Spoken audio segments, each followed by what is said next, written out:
नमस्कार दोस्तों, कैसे हो आप। उम्मीद करता हूं आप बहुत ही बढ़िया होंगे। दोस्तों, आज की हमारी कहानी है बहुत ही ज्यादा डरावनी कहानी है। ये कहानी एक सच्ची घटना पर आधारित है। मुझे एक दोस्त ने शेयर की है।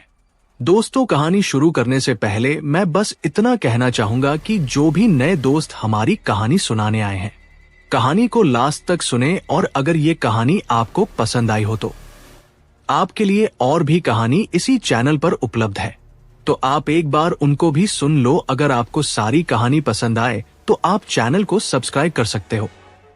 तो मैं आपका ज्यादा वक्त नहीं लूंगा, कहानी को शुरू करते हैं। क्या हो अगर जिस घर में आप डोली चढ़कर जा रहे हो वहां आपकी अर्थी का सामान पहले से तैयार हो। एक ऐसा परिवार जो दौलत के लिए भगवान को नहीं, शैतान को पूजता है। एक ऐसी हवेली जिसकी दीवारों में सोना गड़ा है और नींव में मासूमों की हड्डियां, जहां एक पिशाच की प्यास बुझाने के लिए एक नैन वेली दुल्हन का सौदा किया गया है। दिल थाम कर बैठिए, क्योंकि असली डर अब शुरू होगा। अमावस की वो रात थी जिसे देखकर ऐसा लगता था मानो आसमान ने खुद अपनी आंखें मूंद ली हों। बादलों की गड़गड़ाहट किसी चेतावनी की तरह गूंज रही थी। विंध्याचल के घने जंगलों के बीच से गुजरती हुई एक संकरी सड़क पर रायचंद परिवार की पुरानी विंटेज कार रॉयल एनफील्ड हिचकोले खाते हुए आगे बढ़ रही थी। कार की हेडलाइट्स अंधेरे को चीरने की नाकाम कोशिश कर रही थी। पिछली सीट पर मीरा बैठी थी। उसके हाथों में अभी भी शादी की मेहंदी की महक ताजा थी और कलाई में पहने हुए लाल चूड़े एक दूसरे से टकराकर खनक रहे थे। लेकिन मीरा के चेहरे पर वो खुशी नहीं थी जो एक नैन वेली दुल्हन के चेहरे पर होनी चाहिए। उसके दिल में एक अजीब सी घबराहट थी, एक अनजाना डर जो हवा में घुली ठंडक की तरह उसकी रीढ़ की हड्डी में सिहरन पैदा कर रहा था। उसके बगल में उसका पति विक्रम बैठा था। विक्रम का चेहरा पीला पड़ा हुआ था, जैसे किसी गहरी बीमारी या गहरे खौफ ने उसे जकड़ रखा हो। वो खामोश था, बिल्कुल पत्थर की मूरत की तरह। विक्रम, मीरा ने अपनी कंपकपाती आवाज में खामोशी तोड़ी। हम और कितनी दूर हैं? ये रास्ता बहुत डरावना लग रहा है। यहां तो दूर दूर तक कोई रोशनी नहीं है। विक्रम ने एक झटके से मीरा की तरफ देखा। उसकी आंखों में एक अजीब सी शून्यता थी। उसने मीरा का हाथ पकड़ा, लेकिन उसका स्पर्श बर्फ जैसा ठंडा था। बस पहुंच गए मीरा, विक्रम ने बुदबुदाते हुए कहा। वो देखो, रायचंद हवेली। बिजली कड़की और उस क्षणिक रोशनी में मीरा ने सामने खड़ी उस विशालकाय इमारत को देखा। वो कोई साधारण घर नहीं था, वो एक किला था, सदियों पुराना, काले पत्थरों से बना हुआ, जो जंगल के बीच में किसी राक्षस की तरह सीना ताने खड़ा था। हवेली के चारों तरफ ऊंची दीवार थी जिन पर काई जमी हुई थी। मुख्य द्वार लोहे का था, जिस पर जंग लग चुका था और उस पर अजीबोगरीब आकृतियां बनी हुई थी। आकृतियां जो इंसानों की कम और जानवरों की ज्यादा लगती थी। कार लोहे के गेट के पास रुकी। गेट अपने आप एक करहाती हुई आवाज के साथ खुला। चर्रर। ऐसा लगा जैसे हवेली सालों बाद सांस ले रही हो। कार पोर्च में रुकी। बारिश अब भी मूसलाधार हो रही थी। सामने हवेली का विशाल लकड़ी का दरवाजा खुला और वहां दो साए खड़े दिखाई दिए। वो मीरा के ससुर ठाकुर बलवंत सिंह और सास गायत्री देवी थे। उनके हाथों में पूजा की थाली थी, लेकिन उस थाली में जलते हुए दिए की लौ हवा के झोंकों से फड़फड़ा रही थी, बुझने के कगार पर थी। मीरा कार से उतरी। उसके पैरों के नीचे की जमीन गीली और चिपचिपी थी। आओ बेटी, आओ। ठाकुर बलवंत सिंह की आवाज में एक अजीब सा भारीपन था। उनकी आवाज किसी कुएं की गहराई से आती हुई लग रही थी। हम कब से तुम्हारा ही इंतजार कर रहे थे। इस हवेली को तुम्हारी बहुत जरूरत है। मीरा को ये शब्द अजीब लगे। हवेली को जरूरत है? क्या उन्हें यह नहीं कहना चाहिए था कि परिवार को जरूरत है? उसने विक्रम की तरफ देखा, लेकिन विक्रम नजरें झुकाए खड़ा था। गायत्री देवी ने आरती की थाली आगे बढ़ाई। मीरा ने झुककर पैर छुए। जैसे ही मीरा का हाथ गायत्री देवी के पैरों को छुआ, उसे लगा जैसे उसने किसी लाश को छू लिया हो। वो पैर बेजान और सख्त थे। मीरा झटके से पीछे हटी, लेकिन उसने खुद को संभाल लिया।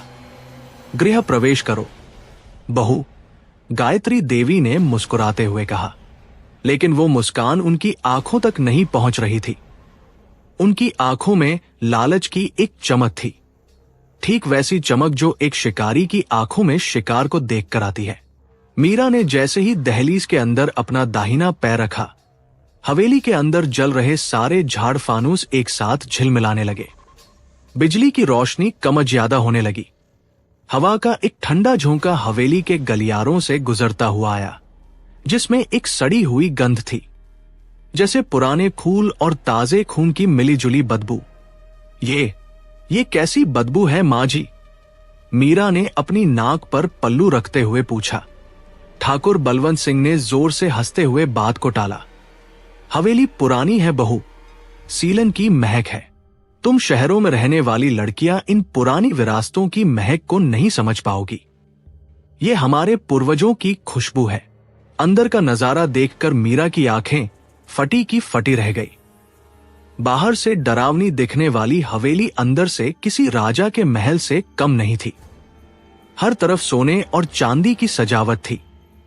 दीवारों पर टंगी पेंटिंग्स के फ्रेम शुद्ध सोने के लग रहे थे। फर्श पर बिछे कालीन बेशकीमती कश्मीरी रेशम के थे। झूमर में लगे हीरे मोती असली मालूम पड़ रहे थे। इतनी दौलत!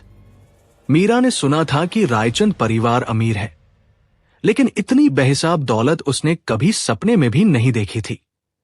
ये सब तुम्हारा है मीरा, ठाकुर बलवंत सिंह ने अपनी बाहें फैलाते हुए कहा, जैसे वो मीरा को नहीं बल्कि उस दौलत को गले लगा रहे हों। ये सोना, ये चांदी, ये रुतबा, सब तुम्हारा। बस तुम्हें इस परिवार के नियमों का पालन करना होगा। नियम? मीरा ने पूछा। हाँ, नियम, गायत्री देवी ने गंभीर स्वर में कहा। इस हवेली का सबसे बड़ा नियम, रात के 12 बजे के बाद कोई भी अपने कमरे से बाहर नहीं निकलता, चाहे कैसी भी आवाज आए, चाहे कोई भी पुकारे। दरवाजा नहीं खुलता। मीरा के माथे पर पसीने की बूंदें आ गई। ऐसा क्यों माँ जी? क्योंकि, विक्रम ने अचानक बीच में टोका। उसकी आवाज में डर साफ झलक रहा था। क्योंकि इस हवेली की रखवाली हमारे कुल देवता करते हैं और उन्हें अपनी शांति में खलल पसंद नहीं। कुल देवता? मीरा सोच में पड़ गई। उसने कई देवताओं के बारे में सुना था, लेकिन ऐसे कौन से देवता हैं जो रात के अंधेरे में पहरा देते हैं और जिनसे घर के लोग ही डरते हैं? रात का खाना एक बहुत बड़ी डाइनिंग टेबल पर परोसा गया। बर्तनों की खनक के अलावा पूरे हॉल में भयानक सन्नाटा था। नौकर जो वर्दी पहने हुए थे वो भी अजीब थे। उनकी चाल मशीनी थी और किसी की भी जुबान से एक शब्द नहीं निकल रहा था। रामू काका, जो सबसे पुराने नौकर थे, जब मीरा को पानी देने आए तो मीरा ने देखा कि उनके हाथ बुरी तरह कांप रहे थे। पानी का गिलास मेज पर रखते वक्त थोड़ा सा पानी छलक गया। ठाकुर बलवंत सिंह ने गुस्से से रामू काका की तरफ देखा। सिर्फ देखा, कुछ कहा नहीं, लेकिन उस एक नजर में इतना खौफ था कि रामू काका वही घुटनों के बल बैठ गए और गिड़गिड़ाने लगे। माफ कर दीजिए मालिक, गलती हो गई। उसे मत बताना मालिक। उसे। मीरा का दिल जोर से धड़कने लगा। ये वो कौन है? खाना खत्म होने के बाद विक्रम मीरा को उनके कमरे में ले गया।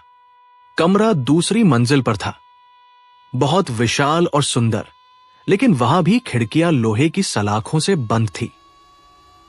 विक्रम, यहां सब कुछ इतना अजीब क्यों है?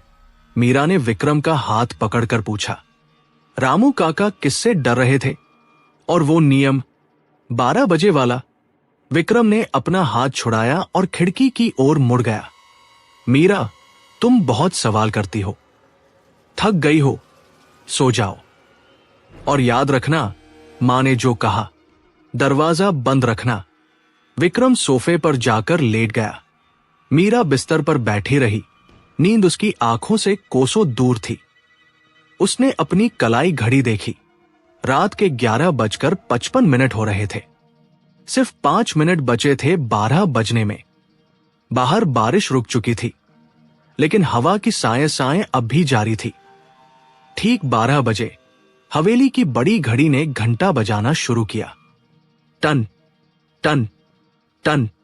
हर घंटे की आवाज के साथ मीरा का दिल बैठता जा रहा था। 12वीं आवाज के साथ ही हवेली के निचले हिस्से से, शायद जमीन के बहुत नीचे से, एक आवाज आई। वो किसी जानवर की आवाज नहीं थी। वो किसी इंसान की भी नहीं थी। वो एक गहरी, भारी और घिसटती हुई आवाज थी।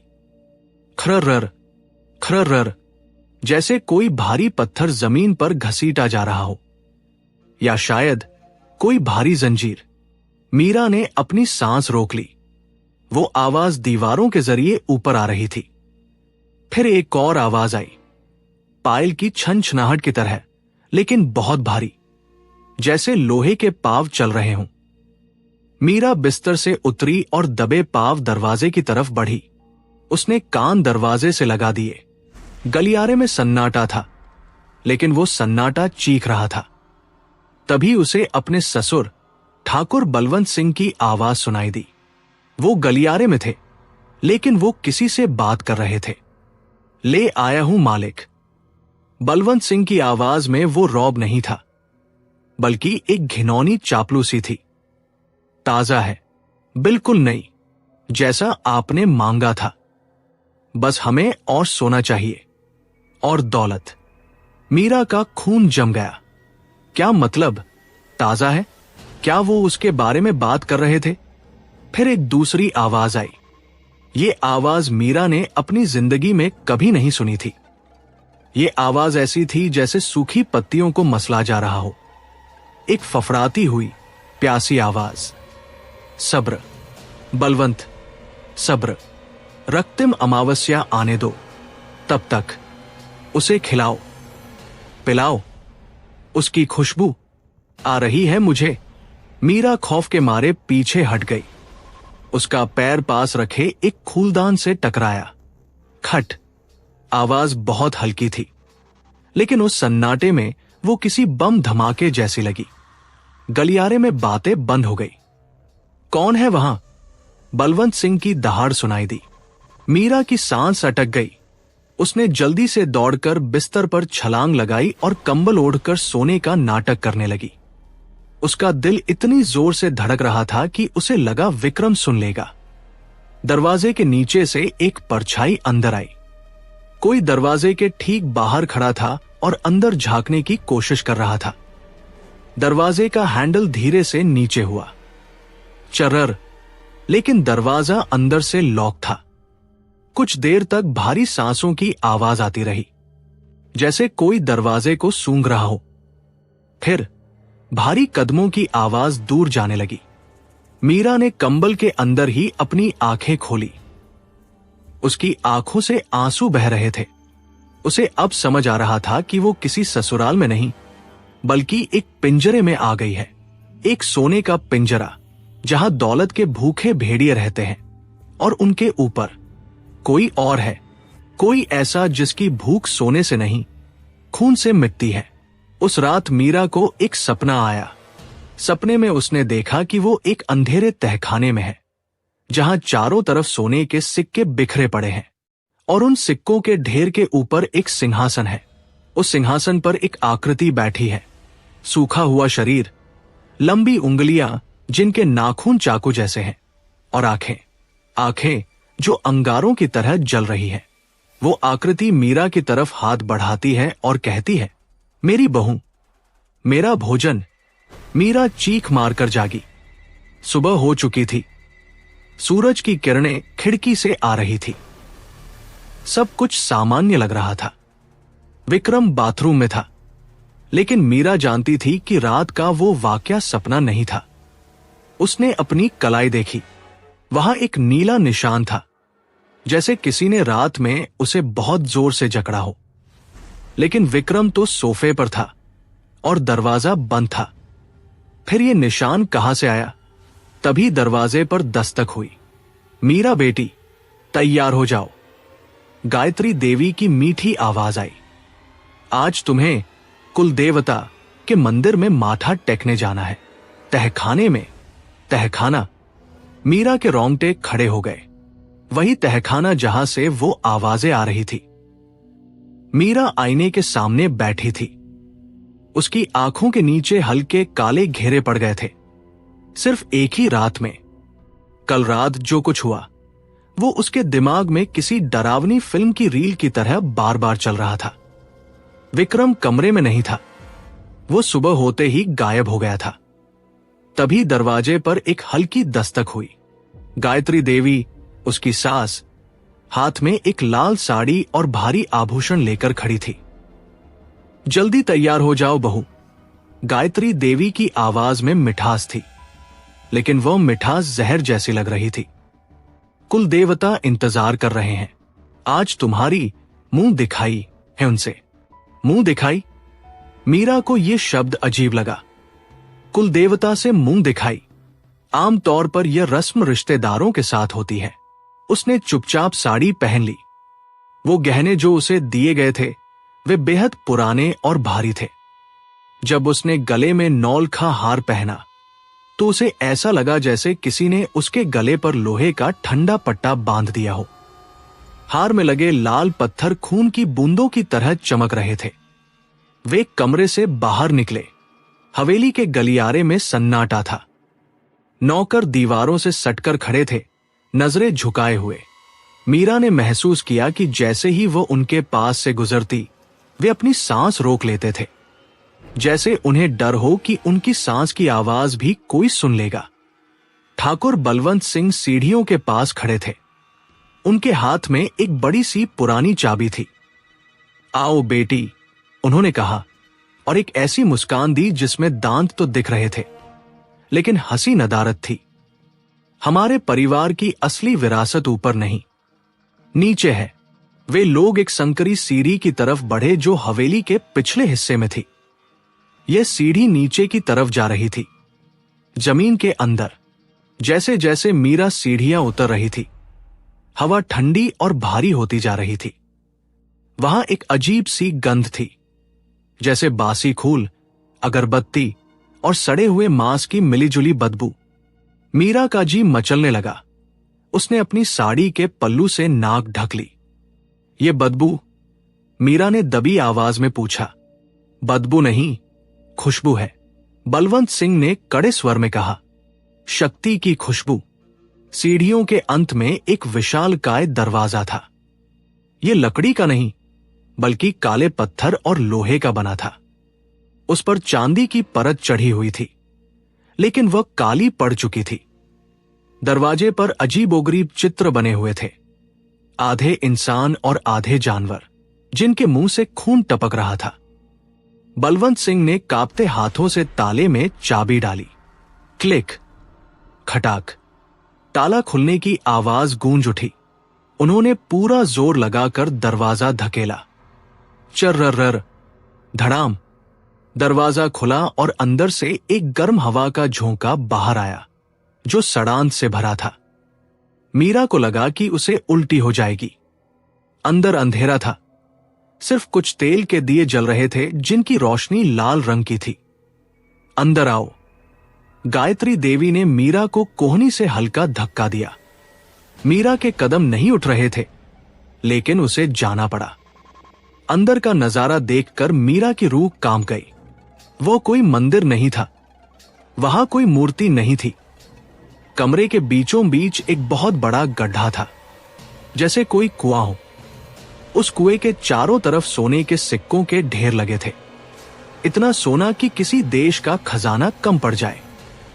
हीरे, जवाहरात, पुराने मुकुट, सब कुछ वहां लापरवाही से बिखरा पड़ा था। लेकिन उस सोने के बीच में हड्डियां थी, जानवरों की हड्डियां, और शायद कुछ इंसानी खोपड़ियां भी। ये क्या है? मीरा की आवाज गले में अटक गई। ये हमारी समृद्धि है, बलवंत सिंह ने गर्व से कहा और कुएं के किनारे जाकर झुक गए। उन्होंने अपना हाथ काटा। जी हां, एक छोटे से चाकू से अपनी हथेली पर चीरा लगाया। खून की एक धार उस अंधेरे कुएं में गिरने लगी। टप टप टप। मीरा की आंखें फटी की फटी रह गई। ये आप क्या कर रहे हैं बाबूजी? वो चिल्लाना चाहती थी, लेकिन आवाज नहीं निकली। तभी कुएं के अंदर से एक आवाज आई, वही आवाज जो मीरा ने रात में सुनी थी, सूखी, खुरदरी और रोंगटे खड़े कर देने वाली। कम है बलवंत, खून कम है। मीरा ने अपनी सास का हाथ कसकर पकड़ लिया। मां जी, वहां कोई है, कुएं में कोई है। गायत्री देवी ने मीरा का हाथ झटक दिया और कुएं के सामने हाथ जोड़कर खड़ी हो गई। शांत रहिए प्रभु, बस कुछ दिन और। रक्तिम अमावस्या को आपको वो मिलेगा जिसका आपको वर्षों से इंतजार है। कुएं के अंदर से एक परछाई ऊपर उठी। मीरा ने जो देखा उस पर उसे अपनी आंखों पर यकीन नहीं हुआ। अंधेरे में दो लाल आंखें चमकी, अंगारों जैसी जलती हुई आंखें, और फिर एक हाथ कुएं की मुंडेर पर आया। वो हाथ इंसानी नहीं था, वो लंबा था, पीला पड़ा हुआ, जिस पर नीली नसें उभरी हुई थी, और नाखून इतने बड़े और नुकीले थे जैसे खंजर। उस हाथ ने वहां रखे सोने के एक कलश को उठाया और एक ही झटके में उसे कुएं के अंदर खींच लिया। खन्नन, सोने के गिरने की आवाज आई।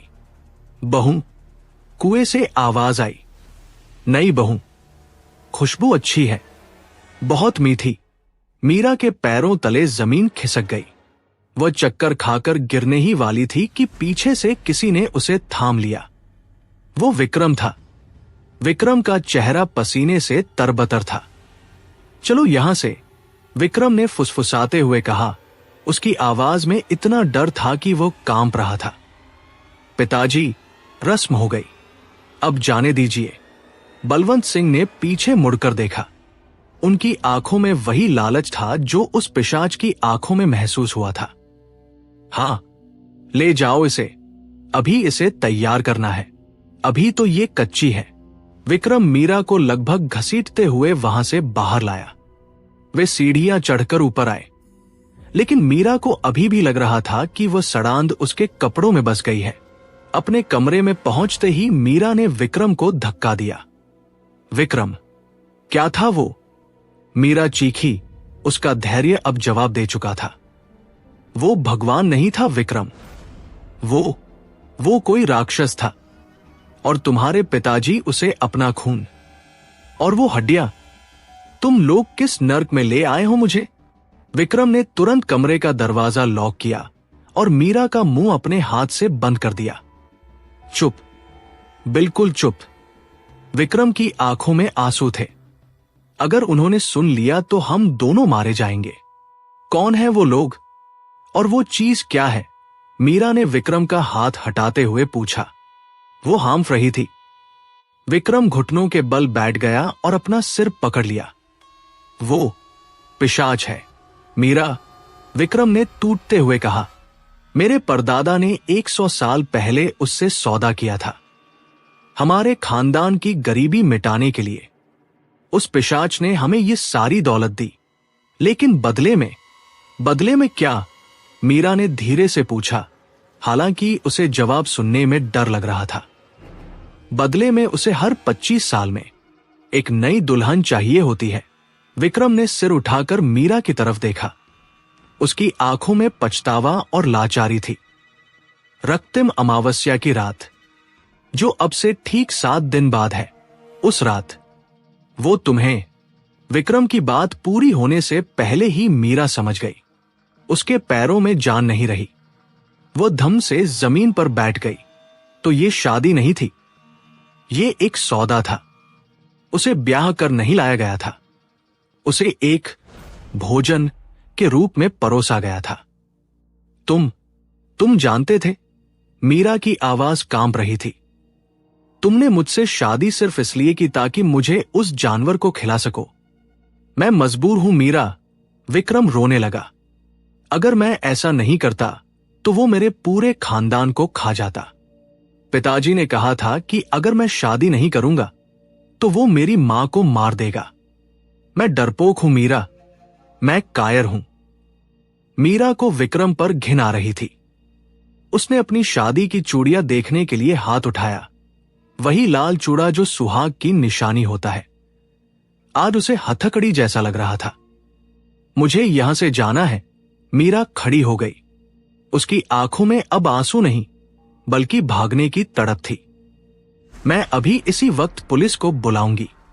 फोन नहीं लगेगा, विक्रम ने कहा। हवेली के अंदर नेटवर्क नहीं आता और बाहर के गेट पर पहरेदार हैं जो पिताजी के इशारे पर गोली चलाने में एक पल नहीं लगाएंगे। तो क्या मैं यहां मरने के लिए इंतजार करूं? मीरा चिल्लाई। तभी कमरे की बत्ती गुल हो गई। दिन के उजाले के बावजूद कमरे में गहरा अंधेरा छा गया। बाहर बादलों की गड़गड़ाहट हुई और मूसलाधार बारिश फिर शुरू हो गई। और फिर कमरे के कोने से, जहां अलमारी रखी थी, एक आवाज आई। खट खट खट। मीरा और विक्रम दोनों ने उस तरफ देखा। अलमारी का दरवाजा धीरे धीरे खुलने लगा। अंदर कोई नहीं था, लेकिन अलमारी के फर्श पर पुराने कपड़ों के नीचे कुछ चमक रहा था। मीरा धीरे धीरे आगे बढ़ी। विक्रम ने उसे रोकना चाहा, लेकिन मीरा नहीं रुकी। उसने कपड़ों को हटाया। वहां एक पुरानी डायरी पड़ी थी जिस पर खून के सूखे हुए धब्बे थे और डायरी के साथ एक तस्वीर थी। तस्वीर एक औरत की थी जो हूबहू मीरा जैसी दिखती थी। नहीं, मीरा नहीं, लेकिन उसकी कदकाठी, उसका रंगरूप, सब कुछ मीरा जैसा था। मीरा ने कांपते हाथों से तस्वीर उठाई। तस्वीर के पीछे लिखा था, सुमित्रा 1999, मेरी मौत का साल। मीरा ने डायरी खोली। पहले पन्ने पर लिखा था, अगर कोई इसे पढ़ रहा है तो इसका मतलब है कि मैं मर चुकी हूं, लेकिन मैं अपने पीछे इस पिशाच को मारने का राज छोड़ जा रही हूं। वो राज जो हवेली की पश्चिमी दीवार में छिपा है। इससे पहले कि मीरा और कुछ पढ़ पाती, कमरे का दरवाजा जोर से खटखटाया गया। धड़ धड़ धड़। विक्रम, दरवाजा खोलो। बाहर से ठाकुर बलवंत सिंह की आवाज आई। बहू को बाहर लाओ, रस्म का दूसरा हिस्सा बाकी है। मीरा ने डायरी जल्दी से अपने ब्लाउज के अंदर छिपा ली। उसने विक्रम की तरफ देखा। विक्रम की आंखों में अभी भी डर था, लेकिन मीरा की आंखों में अब एक नई चमक थी, उम्मीद की चमक। उसे मरने से पहले इस राज को ढूंढना था। सुमित्रा कौन थी और पश्चिमी दीवार में क्या छिपा है? विक्रम ने दरवाजा खोला। बलवंत सिंह और 2 नौकर बाहर खड़े थे। उनके हाथों में थालियां थी, लेकिन इस बार थालियों में खून नहीं बल्कि राख थी, श्मशान की ताजा राख। इसे बहू के माथे पर लगाओ, बलवंत सिंह ने आदेश दिया। पिशाच ने उसे स्वीकार कर लिया है, अब शुद्धिकरण होगा। मीरा खड़ी रही जैसे कोई बुत हो। जैसे ही ठंडी राख उसके माथे पर लगी, उसे एक अजीब सी सिहरन महसूस हुई। उसे लगा जैसे उस राख के जरिए कोई अदृश्य शक्ति उसके दिमाग में घुस रही हो, उसे अपने वश में करने की कोशिश कर रही हो। लेकिन मीरा ने अपनी मुट्ठी भींच ली।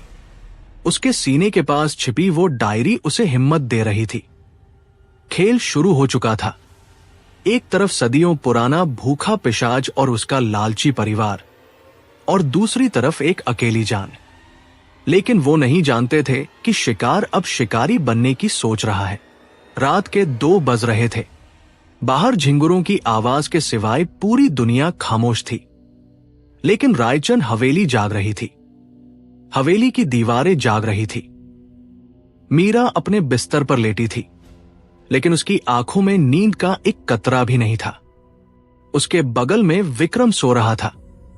उसकी सांसें भारी चल रही थी और बीच बीच में वह नींद में बड़बड़ा रहा था, अजीब शब्द जो किसी और ही भाषा के लग रहे थे। मीरा ने धीरे से रजाई के अंदर टॉर्च जलाई और वो पुरानी खून के धब्बों वाली डायरी खोली। डायरी के पन्ने पीले पड़ चुके थे और उनसे पुरानी किताबों वाली महक आ रही थी। मीरा के हाथ कांप रहे थे। उसने पहला पन्ना पलटा। लिखावट सुंदर थी, लेकिन उसमें एक हड़बड़ाहट थी, जैसे लिखने वाले को पता हो कि उसका वक्त कम बचा है। दिनांक 13 अक्टूबर 1999। मेरा नाम सुमित्रा है। आज मुझे इस हवेली में आए हुए 20 दिन हो गए हैं। मैं खुश थी। मुझे लगा था मैं एक रानी की तरह रहूंगी, लेकिन मैं गलत थी। मैं रानी नहीं, मैं एक चढ़ावा हूं। आज मैंने उसे देखा। वो इंसान नहीं है, वो शैतान है।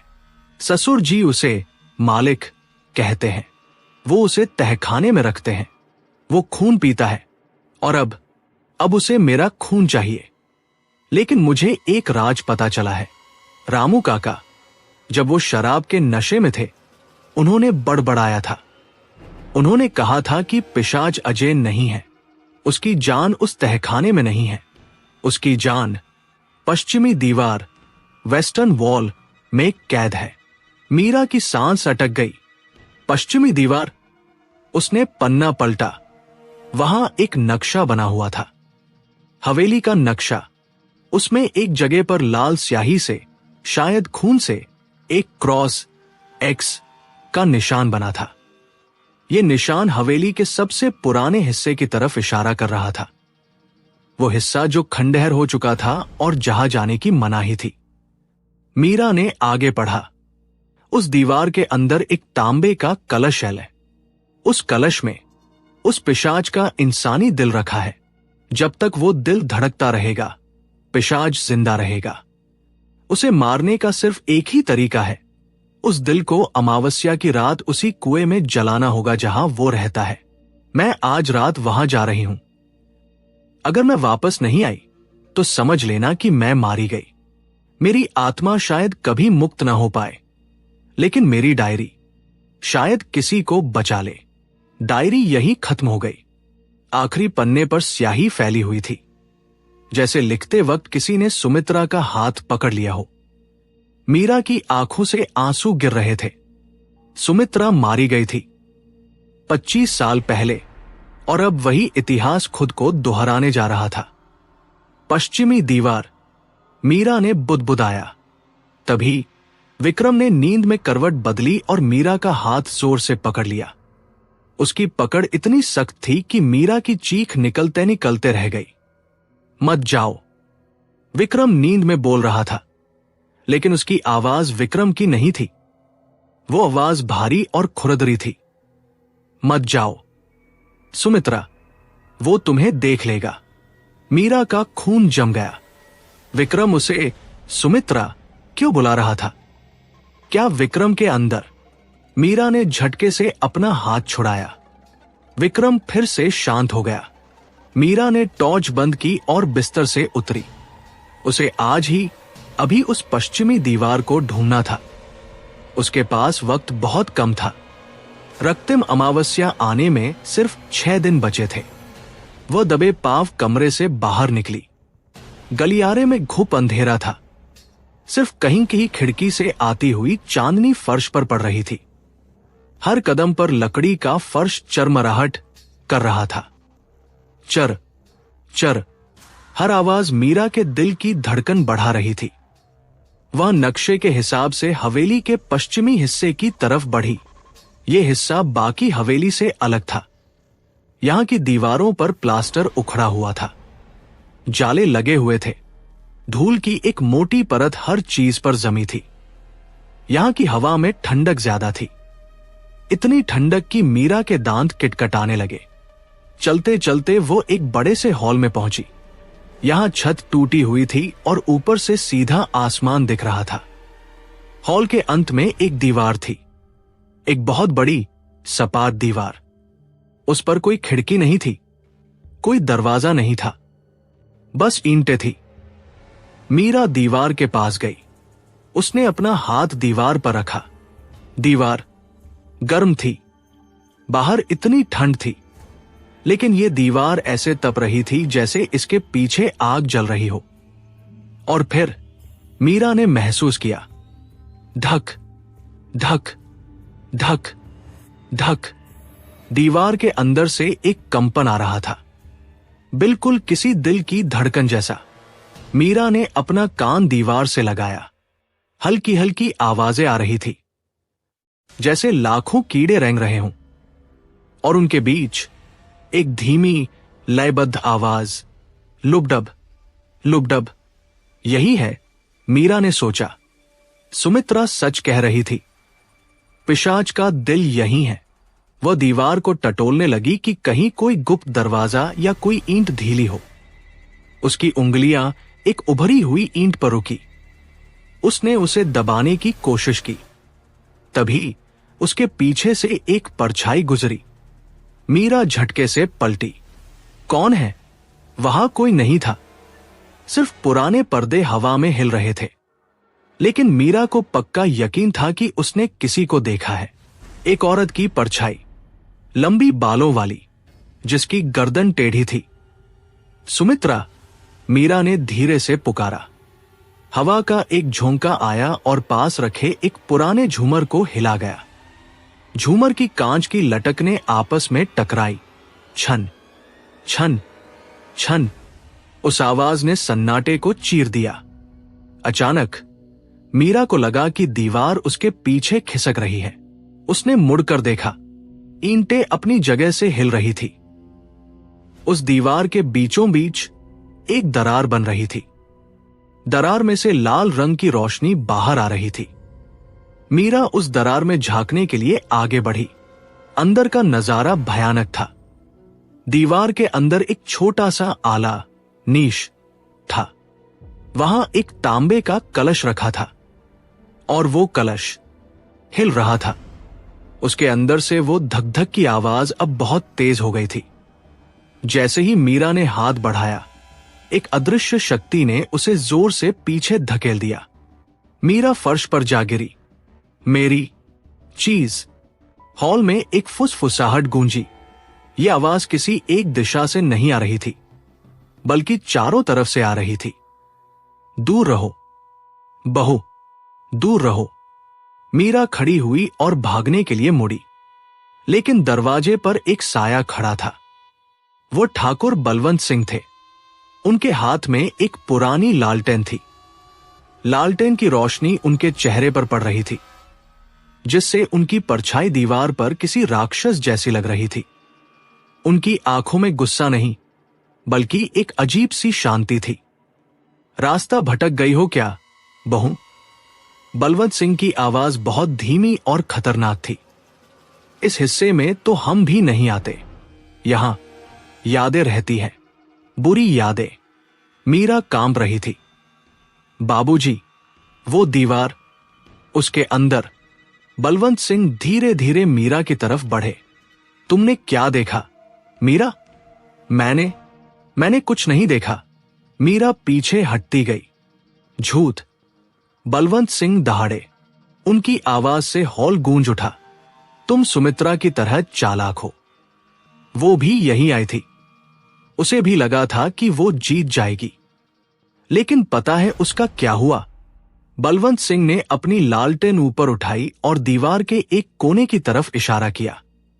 वहां फर्श पर धूल और मलबे के बीच एक पुराना जंग लगा हुआ कंगन पड़ा था। वो सुमित्रा का कंगन है, बलवंत सिंह ने हंसते हुए कहा। वो यहीं मरी थी, दीवार के अंदर। पिशाच ने उसे दीवार में चुनवा दिया था, जिंदा। मीरा के हलक से चीख निकल गई।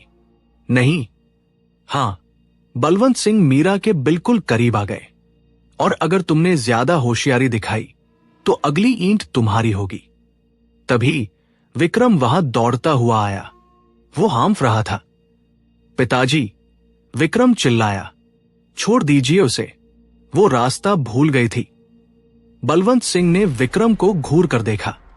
अपने बीवी को संभाल ले विक्रम, वरना अगली अमावस्या को तुझे दूसरी शादी नहीं, बल्कि दूसरा अंतिम संस्कार करना पड़ेगा। बलवंत सिंह मुड़कर चले गए। उनका हर कदम भारी था। विक्रम ने मीरा को कंधों से पकड़ा और उसे झकझोरा। तुम यहां क्यों आई थी? मैंने मना किया था ना, तुम मरना चाहती हो। मीरा रो पड़ी। उसने विक्रम के सीने पर सिर रख दिया।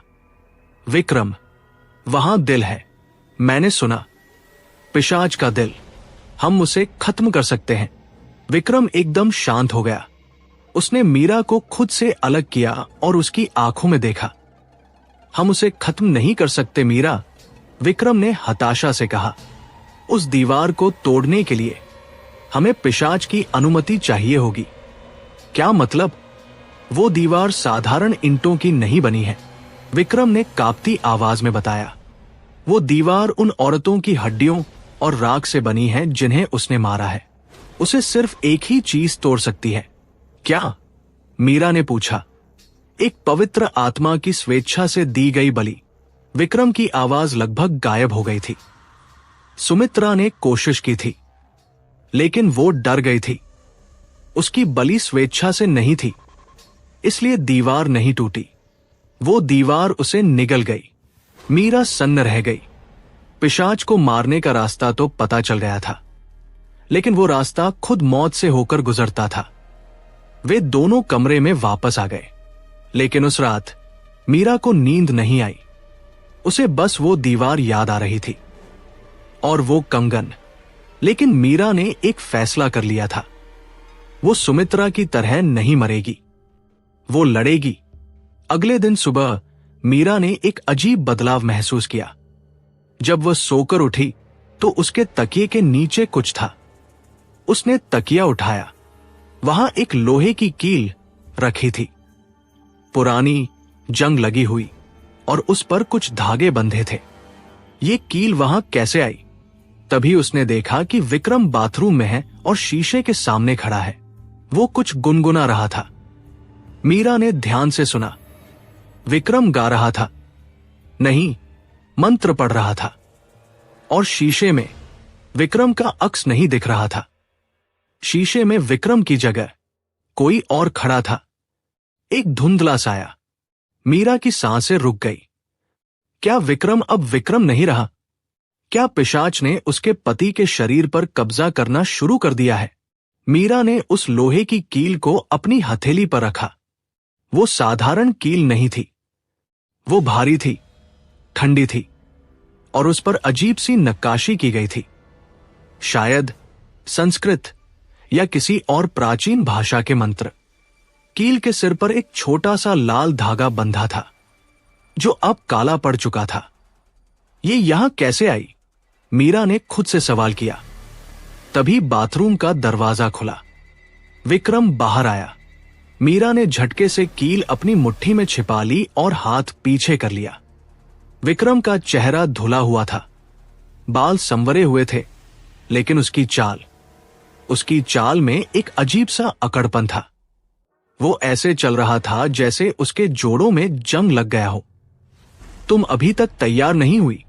विक्रम ने पूछा। उसकी आवाज बिल्कुल सपाट थी। उसमें ना तो कल रात वाला डर था, नहीं प्यार, बस एक खालीपन। विक्रम, तुम ठीक हो? मीरा ने हिम्मत करके पूछा। कल रात तुम कुछ मंत्र पढ़ रहे थे शीशे में। विक्रम धीरे से मीरा की तरफ मुड़ा। उसकी पुतलियां एकदम स्थिर थी। उसने एक पल के लिए भी पलक नहीं झपकाई। मैं ठीक हूं मीरा, मैं बहुत शक्तिशाली महसूस कर रहा हूं। उसने शक्तिशाली शब्द पर इतना जोर दिया कि मीरा की रीढ़ में सिहरन दौड़ गई। विक्रम पास आया और मीरा के कंधे पर हाथ रखा। उसका हाथ पत्थर जैसा सख्त था। तुम्हें भी तैयार होना चाहिए, आज रात शुद्धि की अगली रस्म है।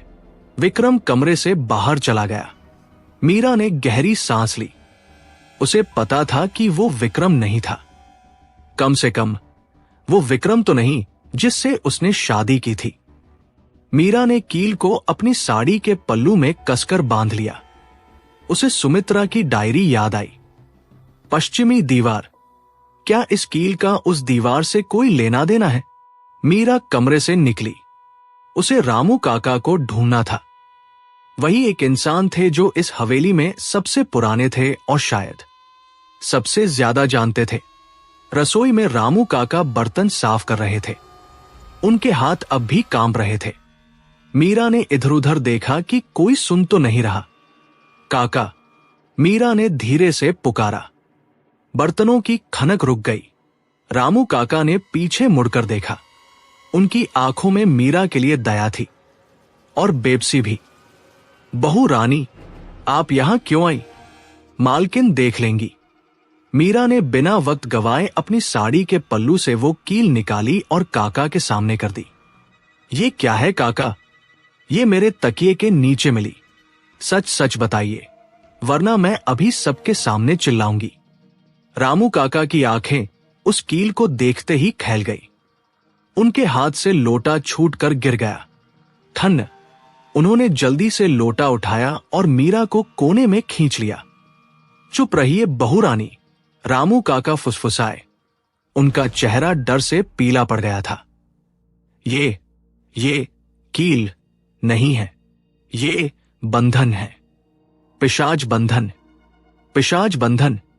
हां, रामू काका की आवाज कांप रही थी।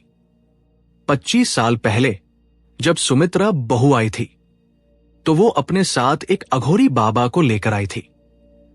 वो जानती थी कि यहां कुछ गड़बड़ है। उस बाबा ने इस हवेली को बांधने के लिए 4 कीले तैयार की थी। 4? मीरा ने पूछा। हां, 4 दिशाओं के लिए 4 कीले। अगर ये चारों कीले सही मंत्र के साथ हवेली के चारों कोनों में गाड़ दी जाए तो पिशाच की शक्ति खत्म हो जाएगी। वो अपने ही जाल में फंस जाएगा। तो फिर उन्होंने ऐसा किया क्यों नहीं? रामू काका की आंखों में आंसू आ गए, क्योंकि बलवंत मालिक ने उस बाबा को मार दिया उसी पश्चिमी दीवार के पास, और सुमित्रा बहू को दीवार में चुनवा दिया। वो कीले खो गई थी। मुझे लगा था वो नष्ट हो गई है। मीरा ने कील को कसकर पकड़ लिया। ये एक कील मेरे पास है, बाकी 3 कहां हैं? रामू काका ने ना में सिर हिलाया। मुझे नहीं पता, लेकिन सुमित्रा बहू की आत्मा यही है। शायद उन्होंने ही ये कील आप तक पहुंचाई है। वो चाहती हैं कि आप वो काम पूरा करें जो वो नहीं कर सकी। तभी रसोई के बाहर कदमों की आहट हुई। ए रामू, किससे बातें कर रहा है? गायत्री देवी की कर्कश आवाज आई। रामू काका ने तुरंत काम करने का नाटक किया। मीरा जल्दी से पिछले दरवाजे से बाहर निकल गई। अब मीरा के पास एक मकसद था। उसे बाकी 3 कीले ढूंढनी थी, और उसे यकीन था कि सुमित्रा की डायरी में ही बाकी कीलों का राज छिपा होगा। उसने डायरी पूरी नहीं पढ़ी थी। मीरा हवेली के पुराने लाइब्रेरी में छिप गई। वहां धूल और जाले थे, कोई वहां नहीं आता था। उसने फिर से डायरी निकाली और पन्ने पलटने लगी। आखिरी पन्नों पर कुछ अजीब चित्र बने थे। पहला चित्र, एक कुआं, तहखाना। दूसरा चित्र, एक पुराना बरगद का पेड़ हवेली के पिछवाड़े में। तीसरा चित्र, एक मंदिर की घंटी। और इन चित्रों के नीचे एक पहेली लिखी थी। पहला खून, पहला वार। दूजा पेड़ के नीचे, जहां दबा है यार। तीजा घंटी में, जहां गूंजे ओकार। चौथा मेरे पास, जो खोलेगा द्वार। मीरा समझ गई। चौथा मेरे पास मतलब वो कील जो सुमित्रा के पास थी और अब मीरा के पास है। दूजा पेड़ के नीचे मतलब हवेली के पिछवाड़े वाला बरगद। तीजा घंटी में मतलब घर का मंदिर। लेकिन पहला खून, क्या वो तहखाने वाला कुआं है? इससे पहले कि मीरा कुछ और सोच पाती, लाइब्रेरी का दरवाजा अपने आप बंद हो गया। धड़ाम, अंधेरा छा गया। मीरा ने टॉर्च जलाई। सामने किताबों की अलमारी के ऊपर विक्रम बैठा था। जी हां, ऊपर। इंसान की तरह नहीं, बल्कि किसी छिपकली या जानवर की तरह उकड़ू बैठा था। उसकी आंखें अंधेरे में लाल चमक रही थी। विक्रम, मीरा की आवाज गले में ही घुट गई। विक्रम ने सिर टेढ़ा किया। उसकी हंसी किसी इंसान की नहीं थी। विक्रम सो रहा है मीरा, उसने कहा। आवाज दोहरी आ रही थी, एक विक्रम की और एक उस पिशाच की। अब मैं जाग रहा हूं। तुम क्या ढूंढ रही हो? वो खिलौने, वो कीले। विक्रम ने अलमारी से छलांग लगाई और सीधे मीरा के सामने आ खड़ा हुआ। इतनी फुर्ती किसी आम इंसान में नहीं हो सकती। मीरा पीछे हटी और एक मेज से टकरा गई। तुम मुझे नहीं रोक सकती, विक्रम गुर्राया। मेरे मालिक को भूख लगी है और तुम बहुत स्वादिष्ट हो। विक्रम ने मीरा का गला पकड़ने के लिए हाथ बढ़ाया। मीरा ने अपनी जेब से वो लोहे की कील निकाली और विक्रम के सामने कर दी। दूर हटो, मीरा चिल्लाई। जैसे ही कील विक्रम के करीब आई, विक्रम को करंट जैसा झटका लगा। आह! वह चीखा और पीछे हट गया। उसका हाथ जल गया था, जैसे उसने किसी गर्म लोहे को छू लिया हो। वहां से धुआं निकल रहा था। विक्रम, या जो कोई भी उसके अंदर था, डर गया। उस कील में सच में शक्ति थी। ये क्या है? विक्रम ने अपनी जलती हुई हथेली को देखा। तुम पछताओगी। विक्रम खिड़की का कांच तोड़कर वहां से भाग गया। छनन्न, मीरा वहां अकेली खड़ी थी, हांफती हुई। बाहर बारिश फिर शुरू हो गई थी। बिजली कड़की और मीरा ने देखा कि लाइब्रेरी के फर्श पर, जहां विक्रम खड़ा था, वहां पंजों के निशान थे, जले हुए पंजों के निशान। अब मीरा को यकीन हो गया था, ये कीले साधारण नहीं हैं, ये उस पिशाच का काल है। लेकिन विक्रम भाग गया था और अब वो जानता था कि मीरा के पास हथियार है। अब लुका छिपी का खेल खत्म हो चुका था। अब युद्ध शुरू होने वाला था। मीरा ने डायरी उठाई, 3 कीले, और उसने खुद से कहा, मुझे आज रात ही वो दूसरी कील ढूंढनी होगी। बरगद के पेड़ के नीचे। लेकिन बाहर रात थी, तूफान था और हवेली के पहरेदार, वे इंसान नहीं थे, वे मरे हुए लोग थे जिनकी आत्माएं पिशाच ने कैद कर रखी थी। मीरा ने लाइब्रेरी की एक पुरानी तलवार उठाई जो सजावट के लिए टंगी थी। वो जानती थी कि तलवार पिशाच को नहीं मार सकती, लेकिन इंसानों को तो रोक सकती है।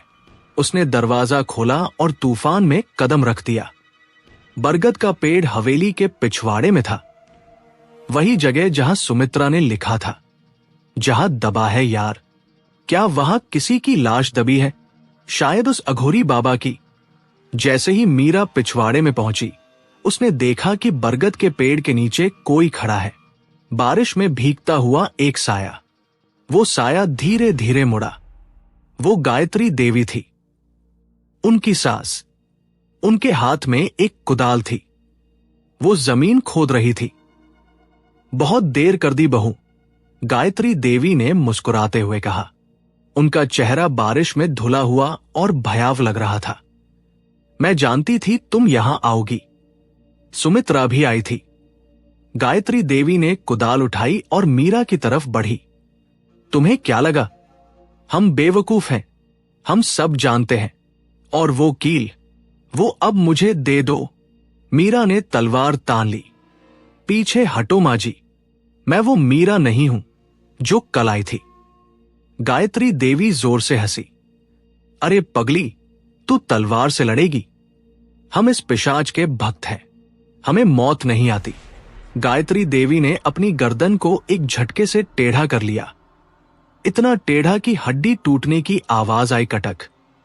लेकिन वो फिर भी खड़ी रही और हंसती रही।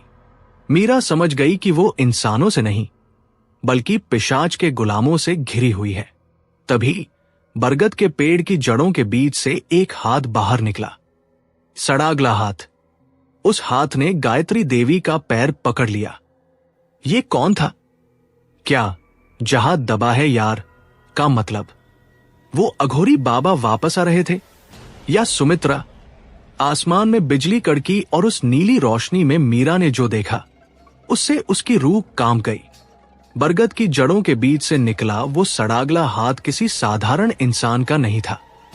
उस हाथ की उंगलियों में मांस कम और हड्डियां ज्यादा थी। कलाई पर एक पुराना मैला रुद्राक्ष का ब्रेसलेट बंधा था। छोड़ मुझे, छोड़, गायत्री देवी चीख रही थी। उनका पैर उस जमीन से निकले हाथ ने जकड़ रखा था।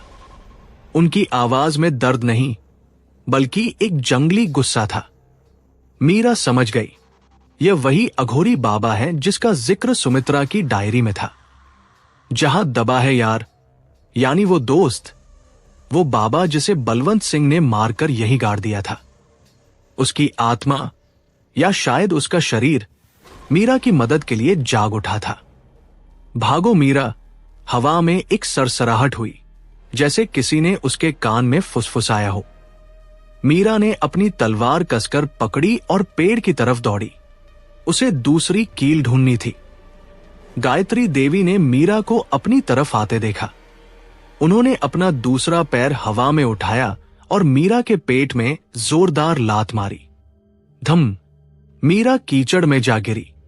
तलवार उसके हाथ से छूट गई। दर्द से उसकी पसलियां चरमरा गई। तू नहीं बचेगी, गायत्री देवी गुर्राई। उनका चेहरा अब इंसान का नहीं लग रहा था। उनकी त्वचा ढीली पड़ गई थी, जैसे कोई मुखौटा पिघल रहा हो। लेकिन वो कंकाल वाला हाथ अपनी पकड़ नहीं छोड़ रहा था। उसने गायत्री देवी को जमीन पर घसीटना शुरू कर दिया। खरर खरर, गायत्री देवी ने अपनी कुदाल उस हाथ पर दे मारी। खटाक, हड्डी टूटने की आवाज आई, लेकिन उस मरे हुए हाथ ने पकड़ और मजबूत कर ली। मीरा ने दर्द को नजरअंदाज किया और घिसटते हुए पेड़ की जड़ों के पास पहुंची। उसने अपनी टॉर्च जलाई। वहां दो मोटी जड़ों के बीच कुछ फंसा हुआ था। लोहे का एक टुकड़ा, दूसरी कील। कील पेड़ के तने में इतनी गहराई तक धंसी हुई थी कि उसे निकालना मुश्किल लग रहा था। मीरा ने दोनों हाथों से कील को पकड़ा और पूरी ताकत लगाकर खींचा। कील नहीं हिली। पीछे से गायत्री देवी की भयानक हंसी सुनाई दी। वो नहीं निकलेगी। वो पेड़ उस बाबा की छाती पर उगा है। वो उसे कभी नहीं छोड़ेगा। मीरा ने अपनी जेब से पहली वाली कील, जो उसे तकिए के नीचे मिली थी, निकाली। उसने उस कील की नोक को पेड़ की जड़ में फंसी दूसरी कील के पास रखा और एक पत्थर से उस पर वार किया। ठक ठक, जैसे ही दोनों कीलें एक दूसरे से टकराई, एक नीली चिंगारी निकली।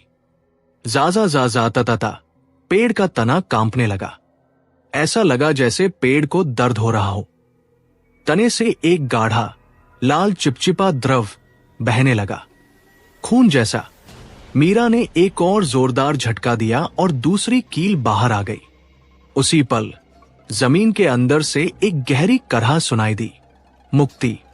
गायत्री देवी, जो अब तक उस कंकाल से लड़ रही थी, अचानक शांत हो गई।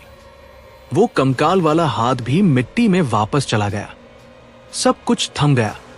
मीरा ने दोनों कीलें अपनी मुट्ठी में भींची और वहां से भागने के लिए मुड़ी। लेकिन गायत्री देवी अब खड़ी हो चुकी थी।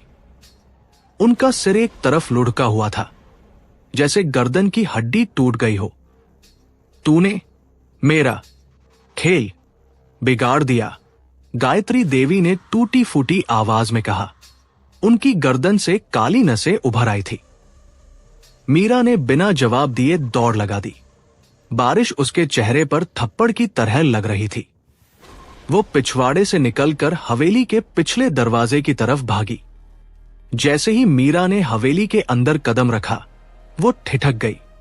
हवेली बदल चुकी थी।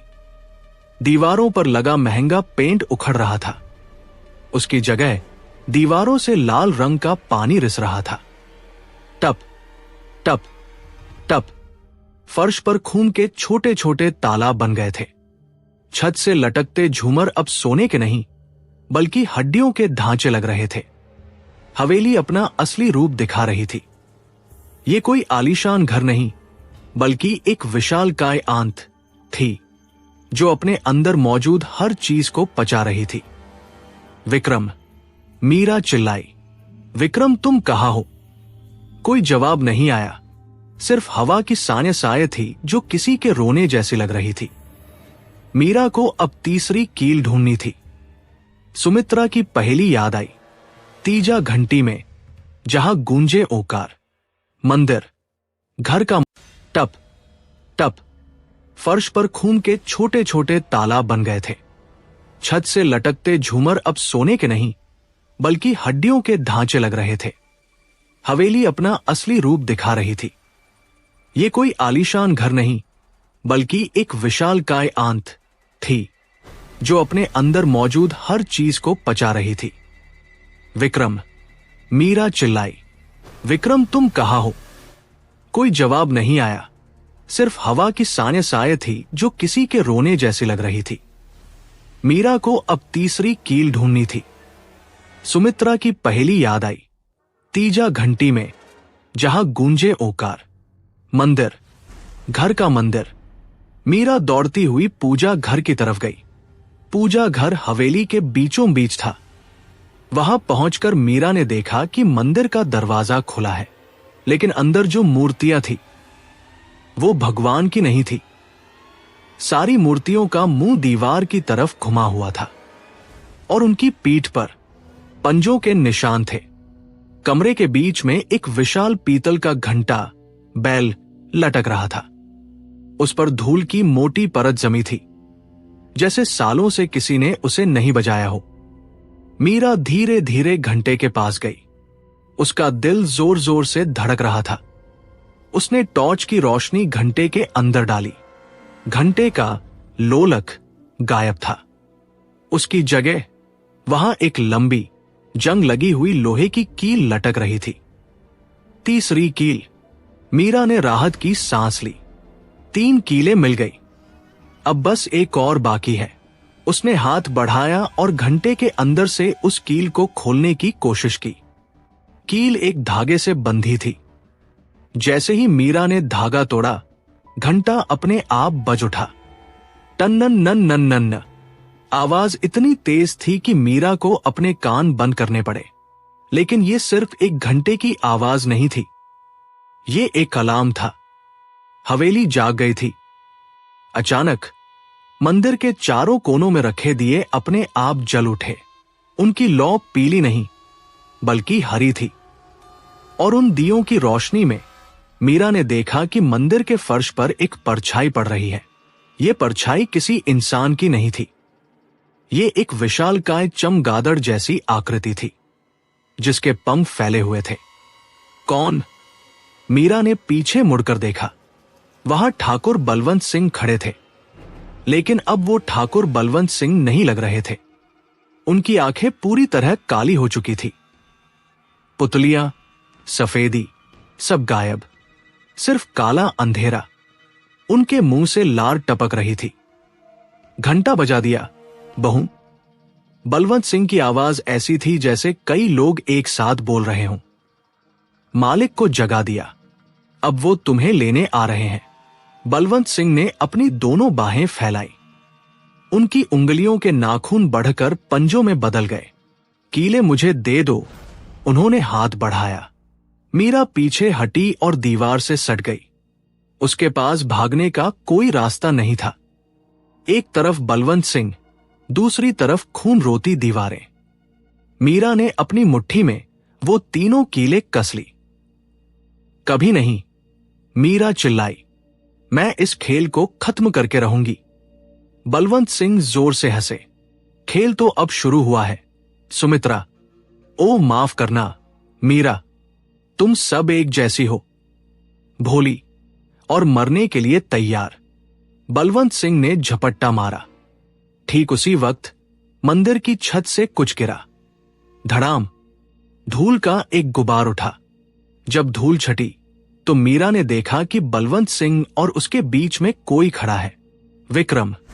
विक्रम घुटनों के बल बैठा था, सिर झुकाए हुए। उसके कपड़े फटे हुए थे और शरीर पर खरोंचे थी। विक्रम, मीरा ने धीरे से पुकारा। विक्रम ने धीरे धीरे सिर उठाया।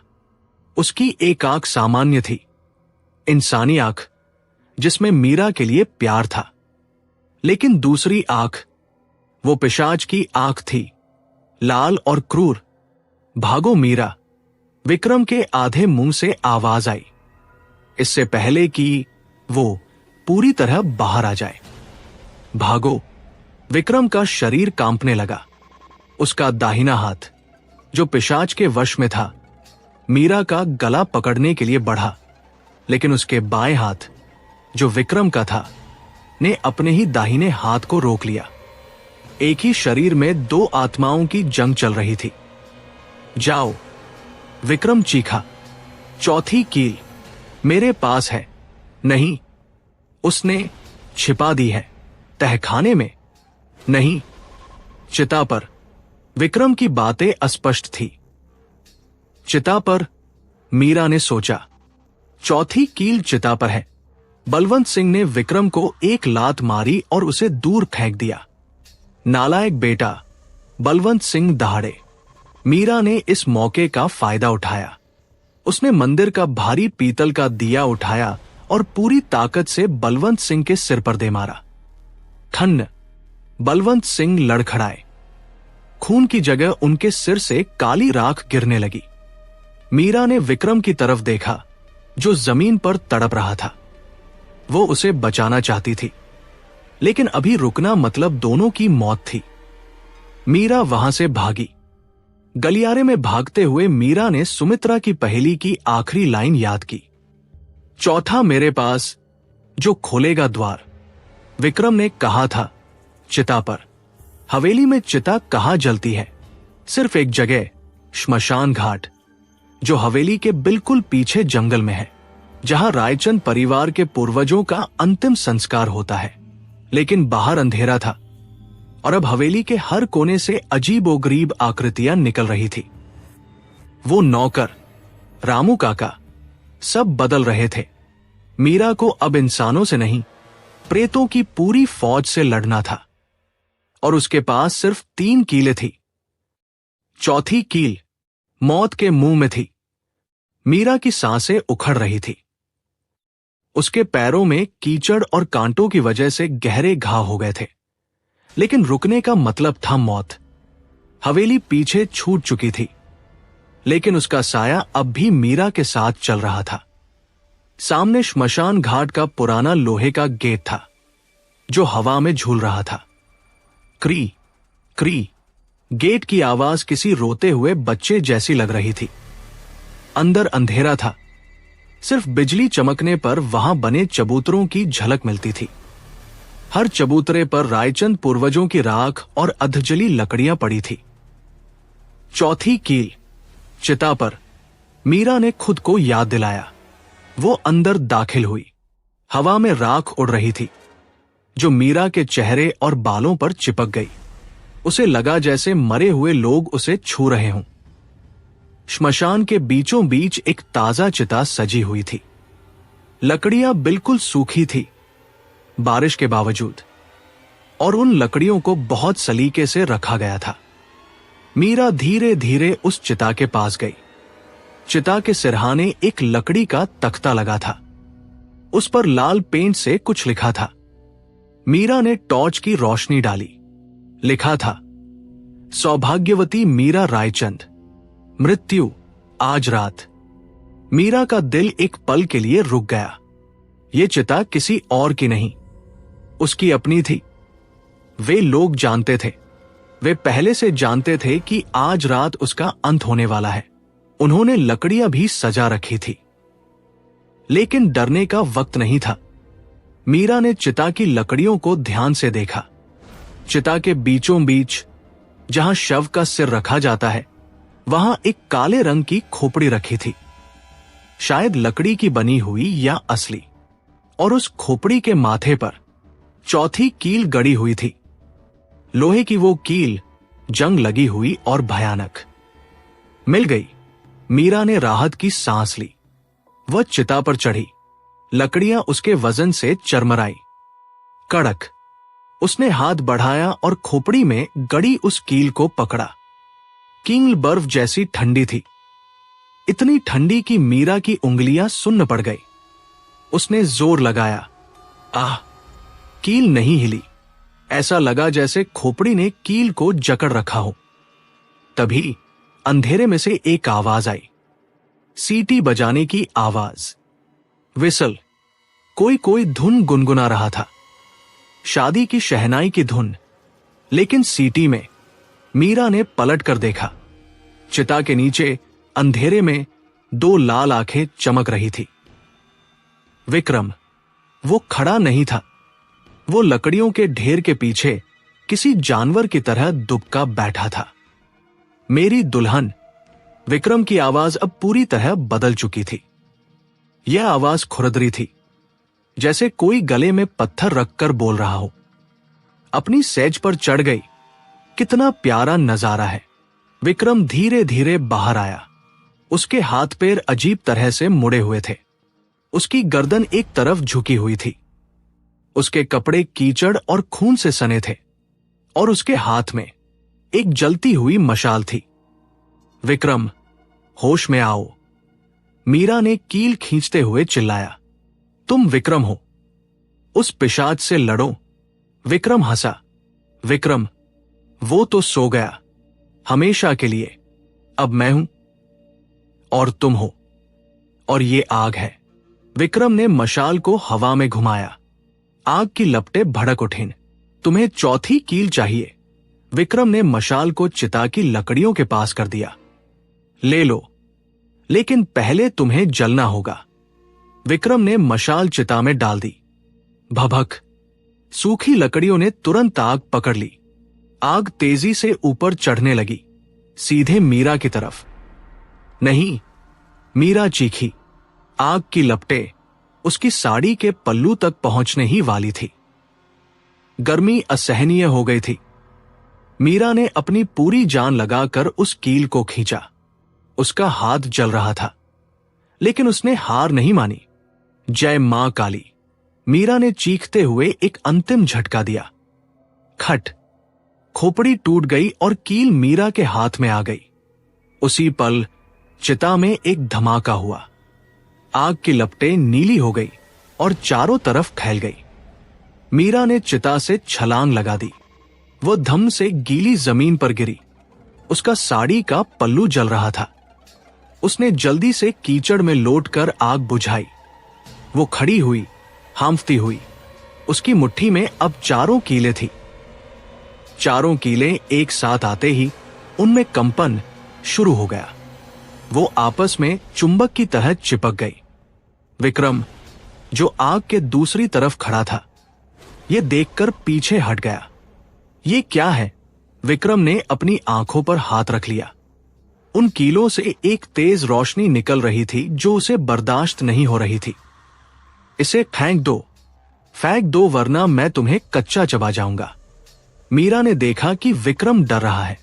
पिशाच उन कीलों से डरता है।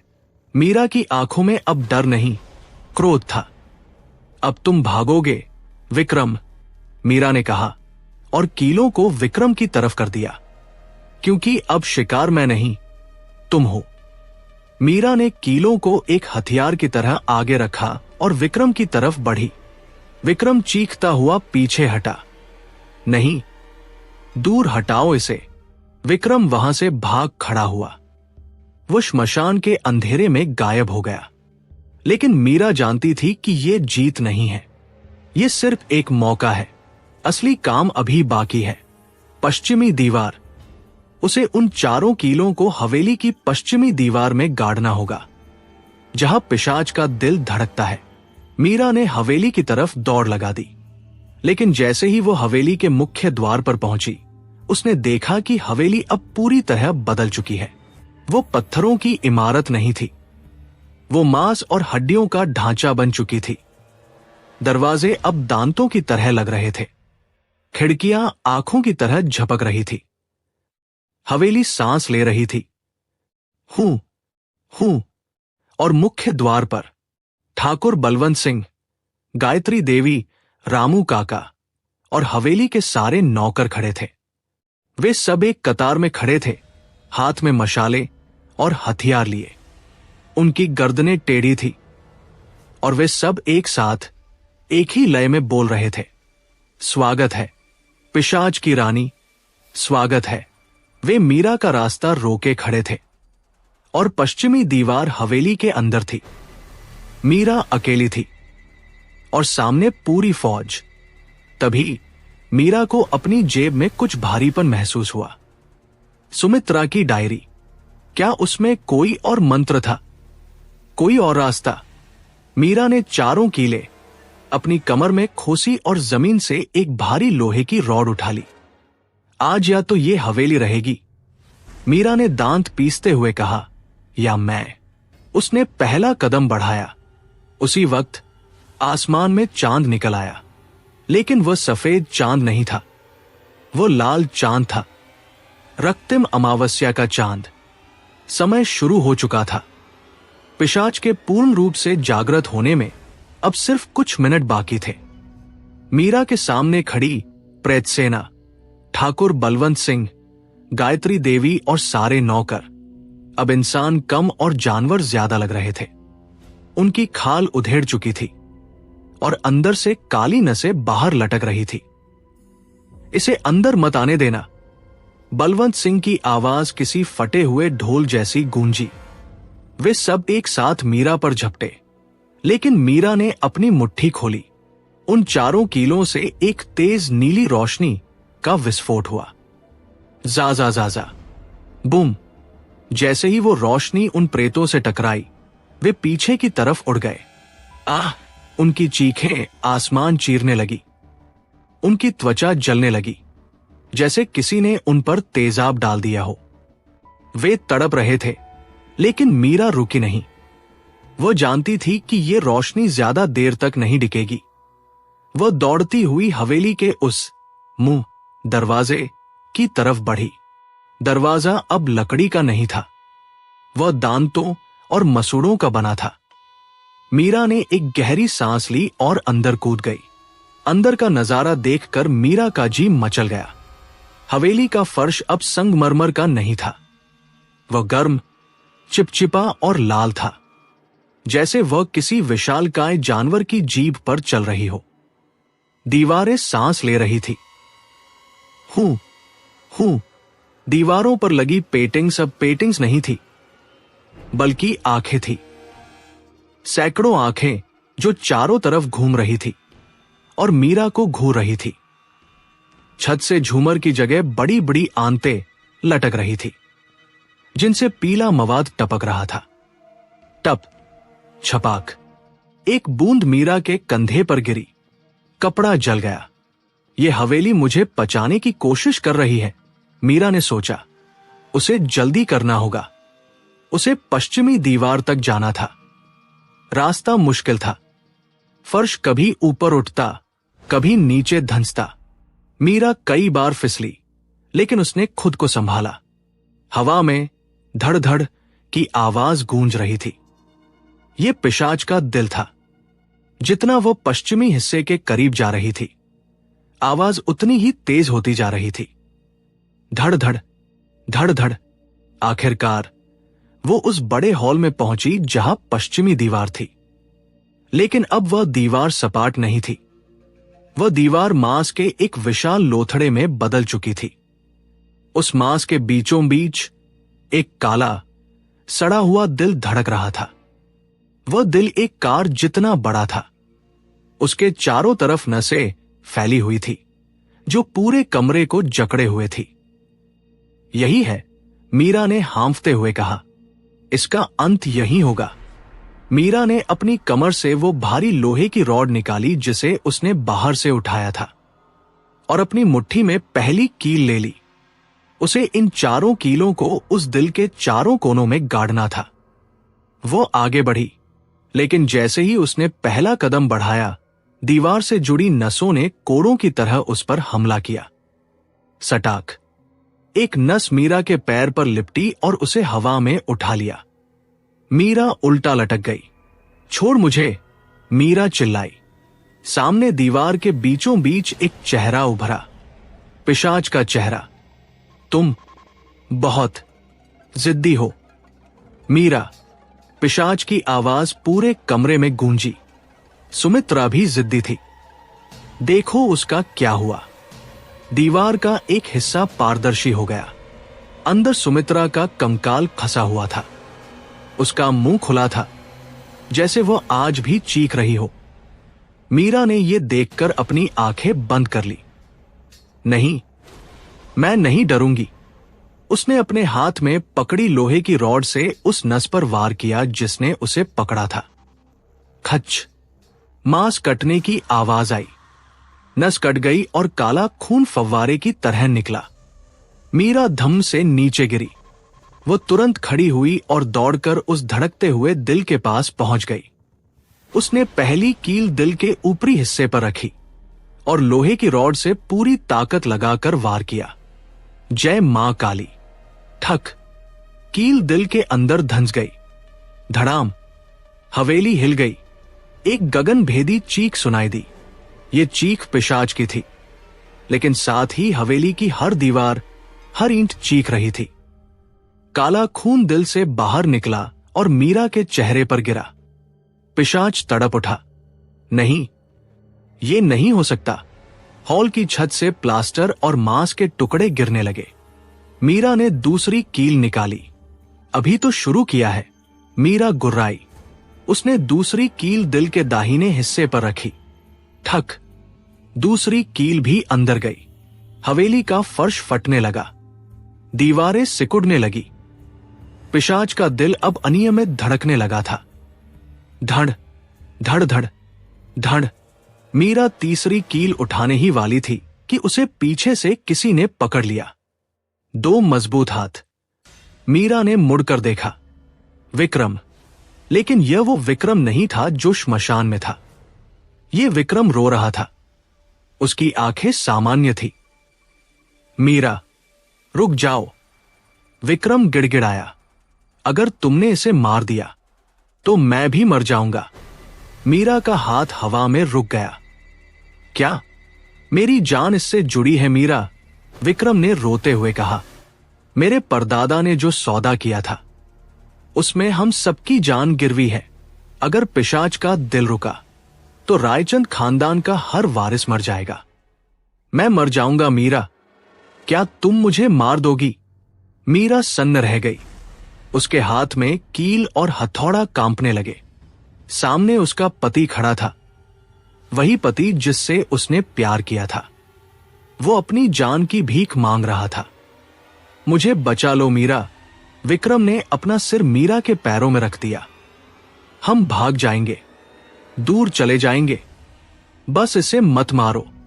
मीरा का दिल पिघलने लगा। वो विक्रम को खोना नहीं चाहती थी।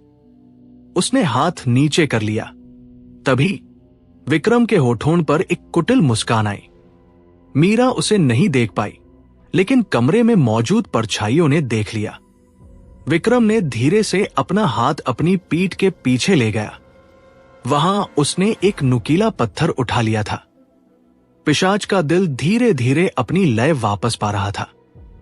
धड़ धड़ धड़ धड़। मीरा असमंजस में थी।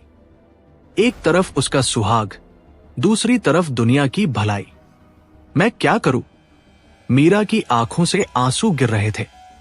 लेकिन तभी उसकी नजर विक्रम की परछाई पर पड़ी। फर्श पर पड़ रही परछाई में विक्रम के हाथ में पत्थर था और वह वार करने के लिए हाथ उठा रहा था। यह विक्रम नहीं था, यह फिर से छल था। विक्रम का हाथ हवा में लहराया। पत्थर पूरी ताकत से नीचे आ रहा था, सीधे मीरा के सिर पर। लेकिन मीरा तैयार थी। उसने उस परछाई को देख लिया था। जैसे ही पत्थर नीचे आया, मीरा ने बिजली की फुर्ती से खुद को दाईं तरफ लुढ़का लिया। धड़ाम, पत्थर जमीन पर गिरा। फर्श का मांसल हिस्सा पिचक गया और वहां से काला खून फव्वारे की तरह निकला। मीरा खड़ी हो गई। उसकी आंखों में अब आंसू नहीं थे। उसकी आंखों में वो आग थी जो किसी भी डर को जला सकती थी। तुम विक्रम नहीं हो, मीरा ने कठोर आवाज में कहा। मेरा विक्रम कायर हो सकता है, लेकिन वो कातिल नहीं था। तुम सिर्फ एक कठपुतली हो। विक्रम, या उसके अंदर बैठा शैतान, धीरे धीरे खड़ा हुआ। उसकी हंसी अब पूरी तरह बदल चुकी थी। ये हंसी खुरदरी थी, जैसे दो पत्थर रगड़े जा रहे हों। सही पहचाना, पगली। विक्रम ने अपनी गर्दन टेढ़ी की। विक्रम तो कब का मर गया, अब तो बस ये शरीर बचा है, और अब तेरी बारी है। विक्रम ने एक जानवर की तरह छलांग लगाई।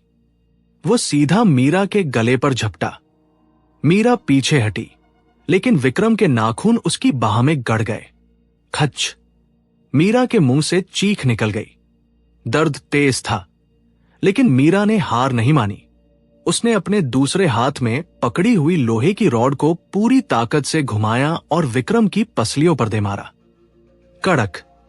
हड्डी टूटने की आवाज आई। विक्रम दूर जा गिरा। वो तड़प रहा था, लेकिन उसके चेहरे पर अभी भी वो शैतानी मुस्कान थी। मीरा जानती थी कि उसके पास वक्त नहीं है। पिशाच का दिल अभी भी धड़क रहा था। धड़ धड़, धड़ धड़। हवेली की दीवारें अब और ज्यादा सिकुड़ रही थी। छत से खून की बारिश हो रही थी। मीरा ने तीसरी कील अपनी मुट्ठी में भींची। वो लड़खड़ाते हुए उस विशालकाय दिल के पास पहुंची। ये तुम्हारे पापों का अंत है, मीरा चिल्लाई। उसने तीसरी कील को दिल के निचले हिस्से पर रखा। दिल का मांस वहां फड़फड़ा रहा था, जैसे उसे पता हो कि क्या होने वाला है। मीरा ने अपनी पूरी ताकत लगाकर कील को अंदर धंसा दिया। पुछ! कील अंदर गई, और फिर खामोशी छा गई। एक पल के लिए दिल की धड़कन रुक गई। पूरी हवेली एकदम शांत हो गई। हवा रुक गई। खून की बूंदें हवा में थम गई। लेकिन यह खामोशी तूफान से पहले की थी। अगले ही पल दिल के अंदर से एक धमाका हुआ। धड़ाम! दिल फट गया। नहीं, पूरा नहीं फटा। उसमें एक दरार पड़ गई। उस दरार से हरा और काला धुआं निकलने लगा। दीवार के अंदर फंसा पिशाच दहाड़ा। आह! मेरी शक्ति, मेरी अमरता! हवेली हिलने लगी।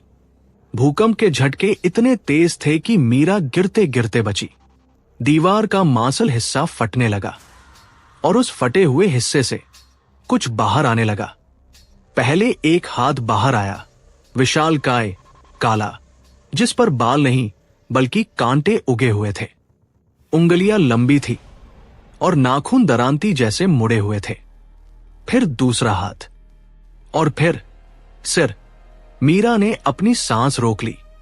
उसने कहानियों में पिशाच के बारे में सुना था, लेकिन जो उसके सामने था वो कल्पना से भी ज्यादा भयानक था। उसका चेहरा इंसान का नहीं था। उसकी नाक नहीं थी, बस दो छेद थे। उसका मुंह कानों तक फटा हुआ था, जिसमें शार्क जैसे नुकीले दांतों की कई कतारें थी। उसकी आंखें, वो पूरी तरह सफेद थी, पुतलियां नहीं थी। पिशाच दीवार से बाहर निकल आया। वो लगभग 8 फुट लंबा था। उसके पीछे चमगादड़ जैसे फटे हुए पंख थे। वो सीधा खड़ा हुआ और उसने अपनी गर्दन चटकाई। कटक! विक्रम, जो फर्श पर पड़ा था, उसे देखकर खुश हुआ। वह घिसटते हुए पिशाच के पैरों के पास गया। मालिक! विक्रम गिड़गिड़ाया। मैंने कोशिश की, मैंने इसे रोकने की कोशिश की। मुझे इनाम दीजिए, मुझे अमर कर दीजिए। पिशाच ने नीचे देखा। उसकी सफेद आंखों में कोई भाव नहीं था। उसने अपना विशालकाय हाथ विक्रम के सिर पर रखा। इनाम? पिशाच की आवाज गूंजी। मेरा सबसे बड़ा इनाम मुक्ति है। पिशाच ने विक्रम का सिर पकड़ लिया और उसे ऊपर उठाया। मीरा चिल्लाई, नहीं, छोड़ दो उसे। लेकिन पिशाच ने मीरा की तरफ देखा और मुस्कुराया। ये मेरा खून है। पिशाच ने विक्रम की तरफ इशारा किया। इसने मेरा नमक खाया है, अब मैं इसे खाऊंगा। पिशाच ने अपना जबड़ा खोला, इतना चौड़ा कि कोई इंसान समा जाए, और विक्रम की गर्दन पर अपने दांत गड़ा दिए। खच! गड़प! विक्रम की एक भी चीख नहीं निकली। उसका शरीर एक झटके के साथ ऐंठा और फिर ढीला पड़ गया। पिशाच ने विक्रम के शरीर से खून चूसना शुरू कर दिया। जैसे जैसे वो खून पी रहा था, उसका शरीर और भी विशाल होता जा रहा था। उसके पंख फैलने लगे, उसके घाव भरने लगे। मीरा की आंखों के सामने अंधेरा छा गया। विक्रम मर चुका था। उसका पति, जिसे बचाने के लिए वह यहां आई थी, उसका अंत इतना भयानक हुआ। लेकिन रोने का वक्त नहीं था। पिशाच अब और ताकतवर हो चुका था। उसने अपनी ही प्रजा को खा लिया था। पिशाच ने विक्रम की सूखी हुई लाश को एक तरफ फेंक दिया, जैसे कोई कचरा हो। फिर वो मीरा की तरफ मुड़ा। उसके मुंह से ताजा खून टपक रहा था। अब तुम्हारी बारी, बहू। पिशाच धीरे धीरे मीरा की तरफ बढ़ा। तुमने मेरे घर में घुसकर मुझे जगाया है। अब तुम मेरी नई रानी बनोगी या मेरा नाश्ता। मीरा पीछे हटी। उसकी पीठ दीवार से जा लगी। उसके हाथ में चौथी और आखिरी कील थी। लेकिन पिशाच उसके सामने पहाड़ जैसा खड़ा था। उसे मारने के लिए मीरा को उसके दिल तक पहुंचना था। लेकिन दिल तो अब पिशाच के सीने में था, और पिशाच के पास जाने का मतलब था मौत। हवेली अब ढह रही थी। छत का एक बड़ा हिस्सा गिर गया। धड़ाम। धूल और मलबे के बीच मीरा और पिशाच आमने सामने थे। मैं तुम्हें छोड़ूंगी नहीं, मीरा चिल्लाई। उसकी आवाज कांप रही थी, लेकिन उसमें संकल्प था। सुमित्रा मरी थी, लेकिन मैं मीरा हूं। मैं तुम्हारा काल हूं। पिशाच हंसा। उसकी हंसी से हवेली के बचे खुचे कांच टूट गए। कोशिश करो, छोटी चिड़िया। पिशाच ने झपट्टा मारा। मीरा ने अपनी कील तानी, लेकिन पिशाच बहुत तेज था। उसने एक ही वार में मीरा को हवा में उछाल दिया। मीरा जाकर कमरे के दूसरे कोने में गिरी। धम। उसके हाथ से चौथी कील छूट गई। कील फर्श पर लुढ़कती हुई दूर जा गिरी। मलबे के ढेर के नीचे मीरा दर्द से करहा रही थी। उसे लगा उसकी रीढ़ की हड्डी टूट गई है। वह हिल नहीं पा रही थी। पिशाच धीरे धीरे उसके पास आ रहा था। उसके भारी कदमों से जमीन हिल रही थी। धम धम धम। कील। मीरा ने बुदबुदाया। मेरी कील। उसने हाथ बढ़ाया, लेकिन कील कहीं नहीं दिख रही थी। पिशाच अब बिल्कुल उसके ऊपर खड़ा था। उसकी परछाई ने मीरा को ढक लिया था। उसने अपना पंजा उठाया। अलविदा, मीरा। तभी मलबे के ढेर में एक हरकत हुई। जहां कील गिरी थी, वहां से एक हाथ बाहर निकला। एक जला हुआ, सड़ा हुआ हाथ। उस हाथ ने कील उठा ली। ये कौन था? क्या विक्रम वापस आया था? नहीं, विक्रम तो मर चुका था। तो फिर कौन? उस मलबे से एक आकृति बाहर आई। उसके कपड़े जले हुए थे। उसका चेहरा पहचान में नहीं आ रहा था, लेकिन उसके गले में रुद्राक्ष की माला थी। वही माला जो अघोरी बाबा के हाथ में थी। नहीं, ये अघोरी बाबा नहीं थे। ये सुमित्रा थी। सुमित्रा का कंकाल, जो अभी तक दीवार में कैद था। दीवार फटने से वह आजाद हो गई थी। उसकी आत्मा ने मलबे से अपने पुराने शरीर को जोड़ लिया था। सुमित्रा ने कील उठाई और मीरा की तरफ फेंकी। उसकी जबड़े रहित खोपड़ी से आवाज नहीं आई, लेकिन मीरा ने सुन लिया। खत्म करो इसे, मीरा ने हवा में कैच लपका। कील उसके हाथ में आ गई। पिशाच ने पीछे मुड़कर देखा। तुम? पिशाच चिल्लाया। तू अभी तक नहीं मरी? पिशाच का ध्यान भटका।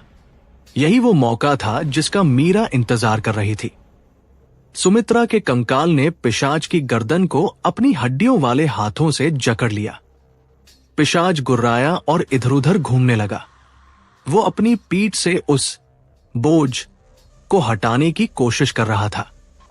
छोड़ मुझे, सड़ी हुई लाश, पिशाच चीखा। सुमित्रा की पकड़ मजबूत थी। उसने अपनी उंगलियां पिशाच की आंखों में गड़ा दी।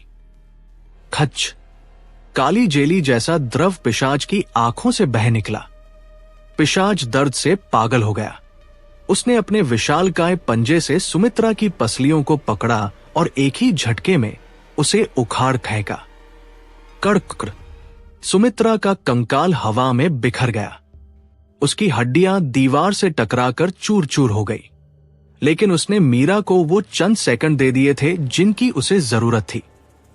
मीरा अब पिशाच के बिल्कुल सामने खड़ी थी। उसके हाथ में चौथी कील नीली रोशनी में चमक रही थी। पिशाच अंधा हो चुका था, लेकिन उसकी नाक अभी भी काम कर रही थी।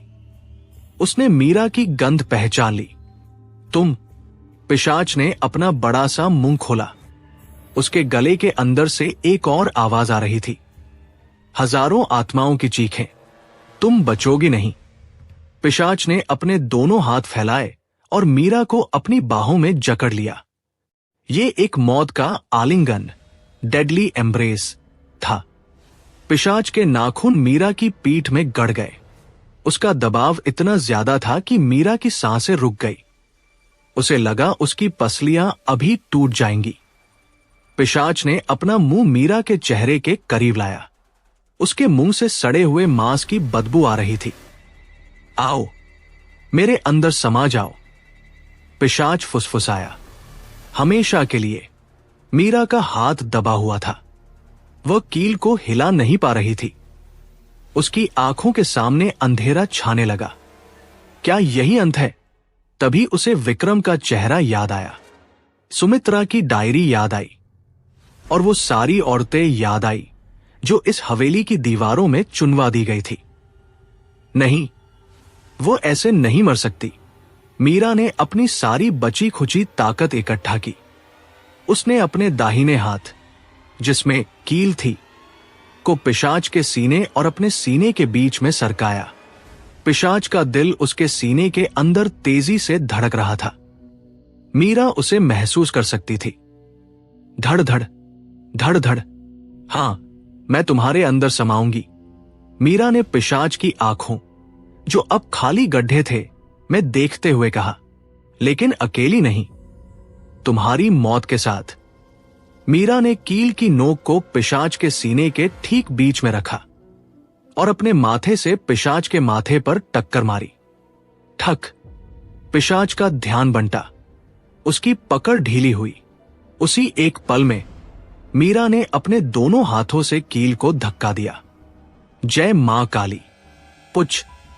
कील पिशाच की सख्त काली चमड़ी को चीरते हुए सीधा उसके दिल में उतर गई। पिशाच स्थिर हो गया। हवेली में सन्नाटा छा गया। फिर पिशाच के सीने के अंदर से एक नीली रोशनी का विस्फोट हुआ। जाजा जाजा जाजा। बूम। पिशाच ने मीरा को छोड़ दिया। वो पीछे लड़खड़ाया। उसके मुंह से आग और धुआं निकलने लगा। आह, नहीं, ये क्या किया? पिशाच का शरीर अंदर से जलने लगा। उसकी चमड़ी पिघलने लगी। उसके पंख राख बनकर गिर रहे थे। मीरा जमीन पर गिर गई, जोर जोर से हांफती हुई। उसने देखा कि पिशाच के सीने में गड़ी वो चौथी कील अब चमक रही थी। वो बाकी तीनों कीलों, जो पहले दिल में गड़ी थी, को अपनी तरफ खींच रही थी। चारों कीलें पिशाच के शरीर के अंदर एक हो गई। एक जबरदस्त धमाका हुआ। धड़ाम। पिशाच का शरीर टुकड़े टुकड़े हो गया। काले मांस के लोथड़े पूरे कमरे में बिखर गए और जैसे ही पिशाच खत्म हुआ, हवेली ने भी हार मान ली। दीवारें, जो मांस की बनी थी, अब तेजी से सूख कर धूल बनने लगी। छत गिरने लगी। गड़गड़ाहट, गड़गड़ाहट। मीरा ने उठने की कोशिश की, लेकिन उसके पैर साथ नहीं दे रहे थे। फर्श बीच से फटने लगा। उसके नीचे एक गहरी खाई बन गई थी। तहखाने का रास्ता। मीरा फिसलने लगी। नहीं, उसने एक पत्थर को पकड़ने की कोशिश की, लेकिन हवेली ढह रही थी। मीरा का हाथ छूट गया और वो मलबे, धूल और पिशाच की राख के साथ नीचे अंधेरे में गिरती चली गई। आह! कुछ देर बाद सन्नाटा। धूल का गुबार शांत हो गया। रायचंद हवेली अब नहीं थी। वहां सिर्फ पत्थरों का एक ढेर था। खंजर जैसे निकले हुए सरिये और टूटी हुई दीवारें। बारिश रुक चुकी थी। बादलों के बीच से रक्तिम अमावस्या का चांद झांक रहा था, लेकिन अब उसका रंग लाल नहीं बल्कि सफेद हो चुका था। श्मशान घाट की तरफ से एक ठंडी हवा का झोंका आया। उस मलबे के ढेर के नीचे गहरी शांति थी। क्या मीरा बच पाई, या उसने पिशाच को मारने के लिए अपनी जान की भी आहुति दे दी? मलबे के एक कोने में एक हाथ बाहर निकला। वो हाथ खून से सना था, लेकिन जिंदा था। उसकी मुट्ठी में विक्रम की घड़ी थी, लेकिन वो हाथ किसका था? सुबह की पहली किरण के साथ ही विंध्याचल के उस सुनसान जंगल में कोहराम मच गया। पुलिस की गाड़ियां और एम्बुलेंस की कतारें खड़ी थी। इंस्पेक्टर राठौर अपनी जीप से उतरे। उन्होंने अपनी टोपी ठीक की और सामने देखा। उनकी आंखों में अविश्वास था। ये कैसे हो सकता है? इंस्पेक्टर बुदबुदाए। हवेली गायब थी। वहां सिर्फ एक बड़ा गड्ढा था।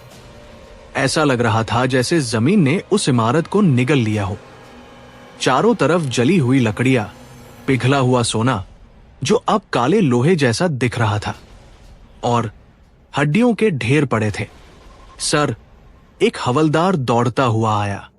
उसका चेहरा सफेद पड़ गया था। सर, उधर मलबे के नीचे कुछ मिला है। इंस्पेक्टर राठौर उस दिशा में बढ़े। सिपाही मलबे के एक बड़े हिस्से को हटा रहे थे। यह हिस्सा पश्चिमी दीवार का था। जैसे ही पत्थर हटाए गए, वहां एक छोटा सा खाली स्थान दिखाई दिया, और उस खाली स्थान में मीरा बैठी थी। वो जिंदा थी। उसके कपड़े फटे हुए थे, शरीर पर गहरे घाव थे, और चेहरा धूल से सना था, लेकिन वह सांस ले रही थी। वो घुटनों के बल बैठी थी और अपने हाथों में कुछ कसकर पकड़े हुए थी। मैडम, आप ठीक हैं? इंस्पेक्टर ने हाथ बढ़ाया। मीरा ने धीरे धीरे सिर उठाया। उसकी आंखें पथरा गई थी।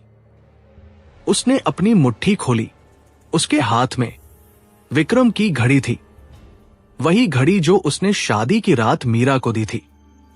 घड़ी का कांच टूटा हुआ था और सुइयां 12 बजे पर रुकी थी। सब खत्म हो गया। मीरा की आवाज सूखी पत्तियों की तरह खड़खड़ाई। पुलिस ने मीरा को बाहर निकाला और स्ट्रेचर पर लिटाया। तभी एक और सिपाही चिल्लाया, सर, यहां और भी लाशें हैं। इंस्पेक्टर राठौर ने जाकर देखा। वहां ठाकुर बलवंत सिंह और गायत्री देवी के अवशेष थे, लेकिन वे लाशें नहीं थी। वे सूखी हुई मम्मीज लग रही थी, जैसे उन्हें मरे हुए 100 साल हो गए हों। उनकी त्वचा हड्डियों से चिपकी हुई थी और मुंह खुले हुए थे, चीखने की मुद्रा में। उनके पास जो सोना और दौलत थी, वो सब राख बन चुकी थी। पिशाच का जादू टूटते ही मायावी दौलत भी मिट्टी में मिल गई। मीरा को एम्बुलेंस में ले जाया जा रहा था। गांव के लोग, जो डर के मारे कभी हवेली के पास नहीं आते थे, अब भीड़ लगाकर खड़े थे। वे बातें कर रहे थे। पाप का घड़ा भर गया था। सुना है, बहू ने ही उस शैतान को मारा है। देवी है साक्षात देवी। लेकिन मीरा उन सब की बातों से अनजान थी। वो बस आसमान की तरफ देख रही थी। एम्बुलेंस का दरवाजा बंद हुआ। अंदर एक नर्स थी जो मीरा के घावों को साफ कर रही थी। आप बहुत बहादुर हैं, नर्स ने कहा। इतने बड़े हादसे में बचना किसी चमत्कार से कम नहीं। भगवान ने आपको नई जिंदगी दी है। मीरा ने कोई जवाब नहीं दिया। उसने अपना हाथ अपने पेट पर रखा। अचानक मीरा के चेहरे पर एक हल्की सी मुस्कान आई, लेकिन यह मुस्कान मीरा की नहीं थी। यह मुस्कान वैसी ही थी जैसी विक्रम के चेहरे पर मरने से पहले थी। एम्बुलेंस चल पड़ी। रास्ते में जंगल था। तभी नर्स को कुछ अजीब लगा। एम्बुलेंस के अंदर का तापमान अचानक गिर गया। ठंडक बढ़ गई। नर्स ने मीरा की तरफ देखा। मीरा की आंखें बंद थी, लेकिन वो कुछ गुनगुना रही थी। धीरे धीरे बहुत धीरे। नर्स ने ध्यान से सुना। मीरा गुनगुना रही थी, नहीं, सीटी बजा रही थी। विसल, वही धुन, वही शादी की शहनाई की धुन जो विक्रम श्मशान में बजा रहा था। नर्स के रोंगटे खड़े हो गए। मैडम, मीरा ने अपनी आंखें खोली। एम्बुलेंस की पीली रोशनी में नर्स ने देखा, मीरा की आंखों की पुतलियां काली नहीं थी, वो लाल थी। सिर्फ एक पल के लिए, जैसे अंगारा चमका हो और फिर बुझ गया हो। मीरा ने नर्स की तरफ देखा और अपनी उंगली होठों पर रखी। शश शश, मीरा ने फुसफुसाया। शोर मत करो, वो सो रहा है। नर्स ने डरते हुए पूछा, कौन? मीरा ने फिर से अपने पेट पर हाथ फेरा और एम्बुलेंस की खिड़की से बाहर देखा, जहां रायचंद हवेली का खंडर पीछे छूट रहा था। मेरा वारिस, मीरा ने धीमी आवाज में कहा। हम बच गए। रायचंद हवेली गिर चुकी थी। पिशाच का शरीर नष्ट हो चुका था, लेकिन पिशाच की आत्मा, वो ऊर्जा, वो श्राप, वो कभी नहीं मरता। उसे बस एक नया पात्र चाहिए होता है। और उस खूनी आलिंगन में जब मीरा ने पिशाच को मारा था, शायद पिशाच का एक अंश, एक बीज मीरा के अंदर रह गया था। कहानी खत्म नहीं हुई थी। कहानी तो अब शुरू हुई थी। एक नए रूप में, एक नए शरीर में। एम्बुलेंस दूर जाती है। कैमरा पीछे छूट गए मलबे पर फोकस करता है। वहां मलबे के नीचे से एक अधजली गुड़िया, जो शायद किसी बच्चे की थी, की एक आंख खुलती है। तो दोस्तों, ये थी कहानी रक्तिम हवेली, पिशाच का सौदा। लालच ने एक हंसते खेलते परिवार को राख के ढेर में बदल दिया। लेकिन सवाल यह है, क्या बुराई सच में कभी मरती है, या वो बस अपना चेहरा बदल लेती है? मीरा उस हवेली से जिंदा तो निकल गई, लेकिन क्या वो अकेली लौटी है? उसकी कोख में पल रहा वो वारिस इंसान है या कोई और? ये फैसला मैं आप पर छोड़ता हूं। अगर इस कहानी ने आपकी रातों की नींद हड़ा दी है और आप चाहते हैं कि हम मीरा के बच्चे की कहानी लेकर आए, कि कैसे वो बच्चा बड़ा होकर उस श्राप को आगे बढ़ाएगा, तो कमेंट्स में लिखिए पार्ट 2। दोस्त बहुत कम लोग होते हैं जो कहानी को लास्ट तक सुनते हैं। अगर आप अभी इस कहानी में बने हुए हैं तो आपका तहे दिल से धन्यवाद। अगर आपको कहानी अच्छी लगी हो तो इस वीडियो को लाइक करें, अपने उन दोस्तों के साथ शेयर करें जो कहते हैं कि उन्हें डर नहीं लगता। और हां, रात को सोते समय अपने बिस्तर के नीचे देखना मत भूलना। क्या पता कोई आपकी ओर देख रहा हो। आप सुन रहे थे डार्क शो। मिलते हैं अगली वीडियो में।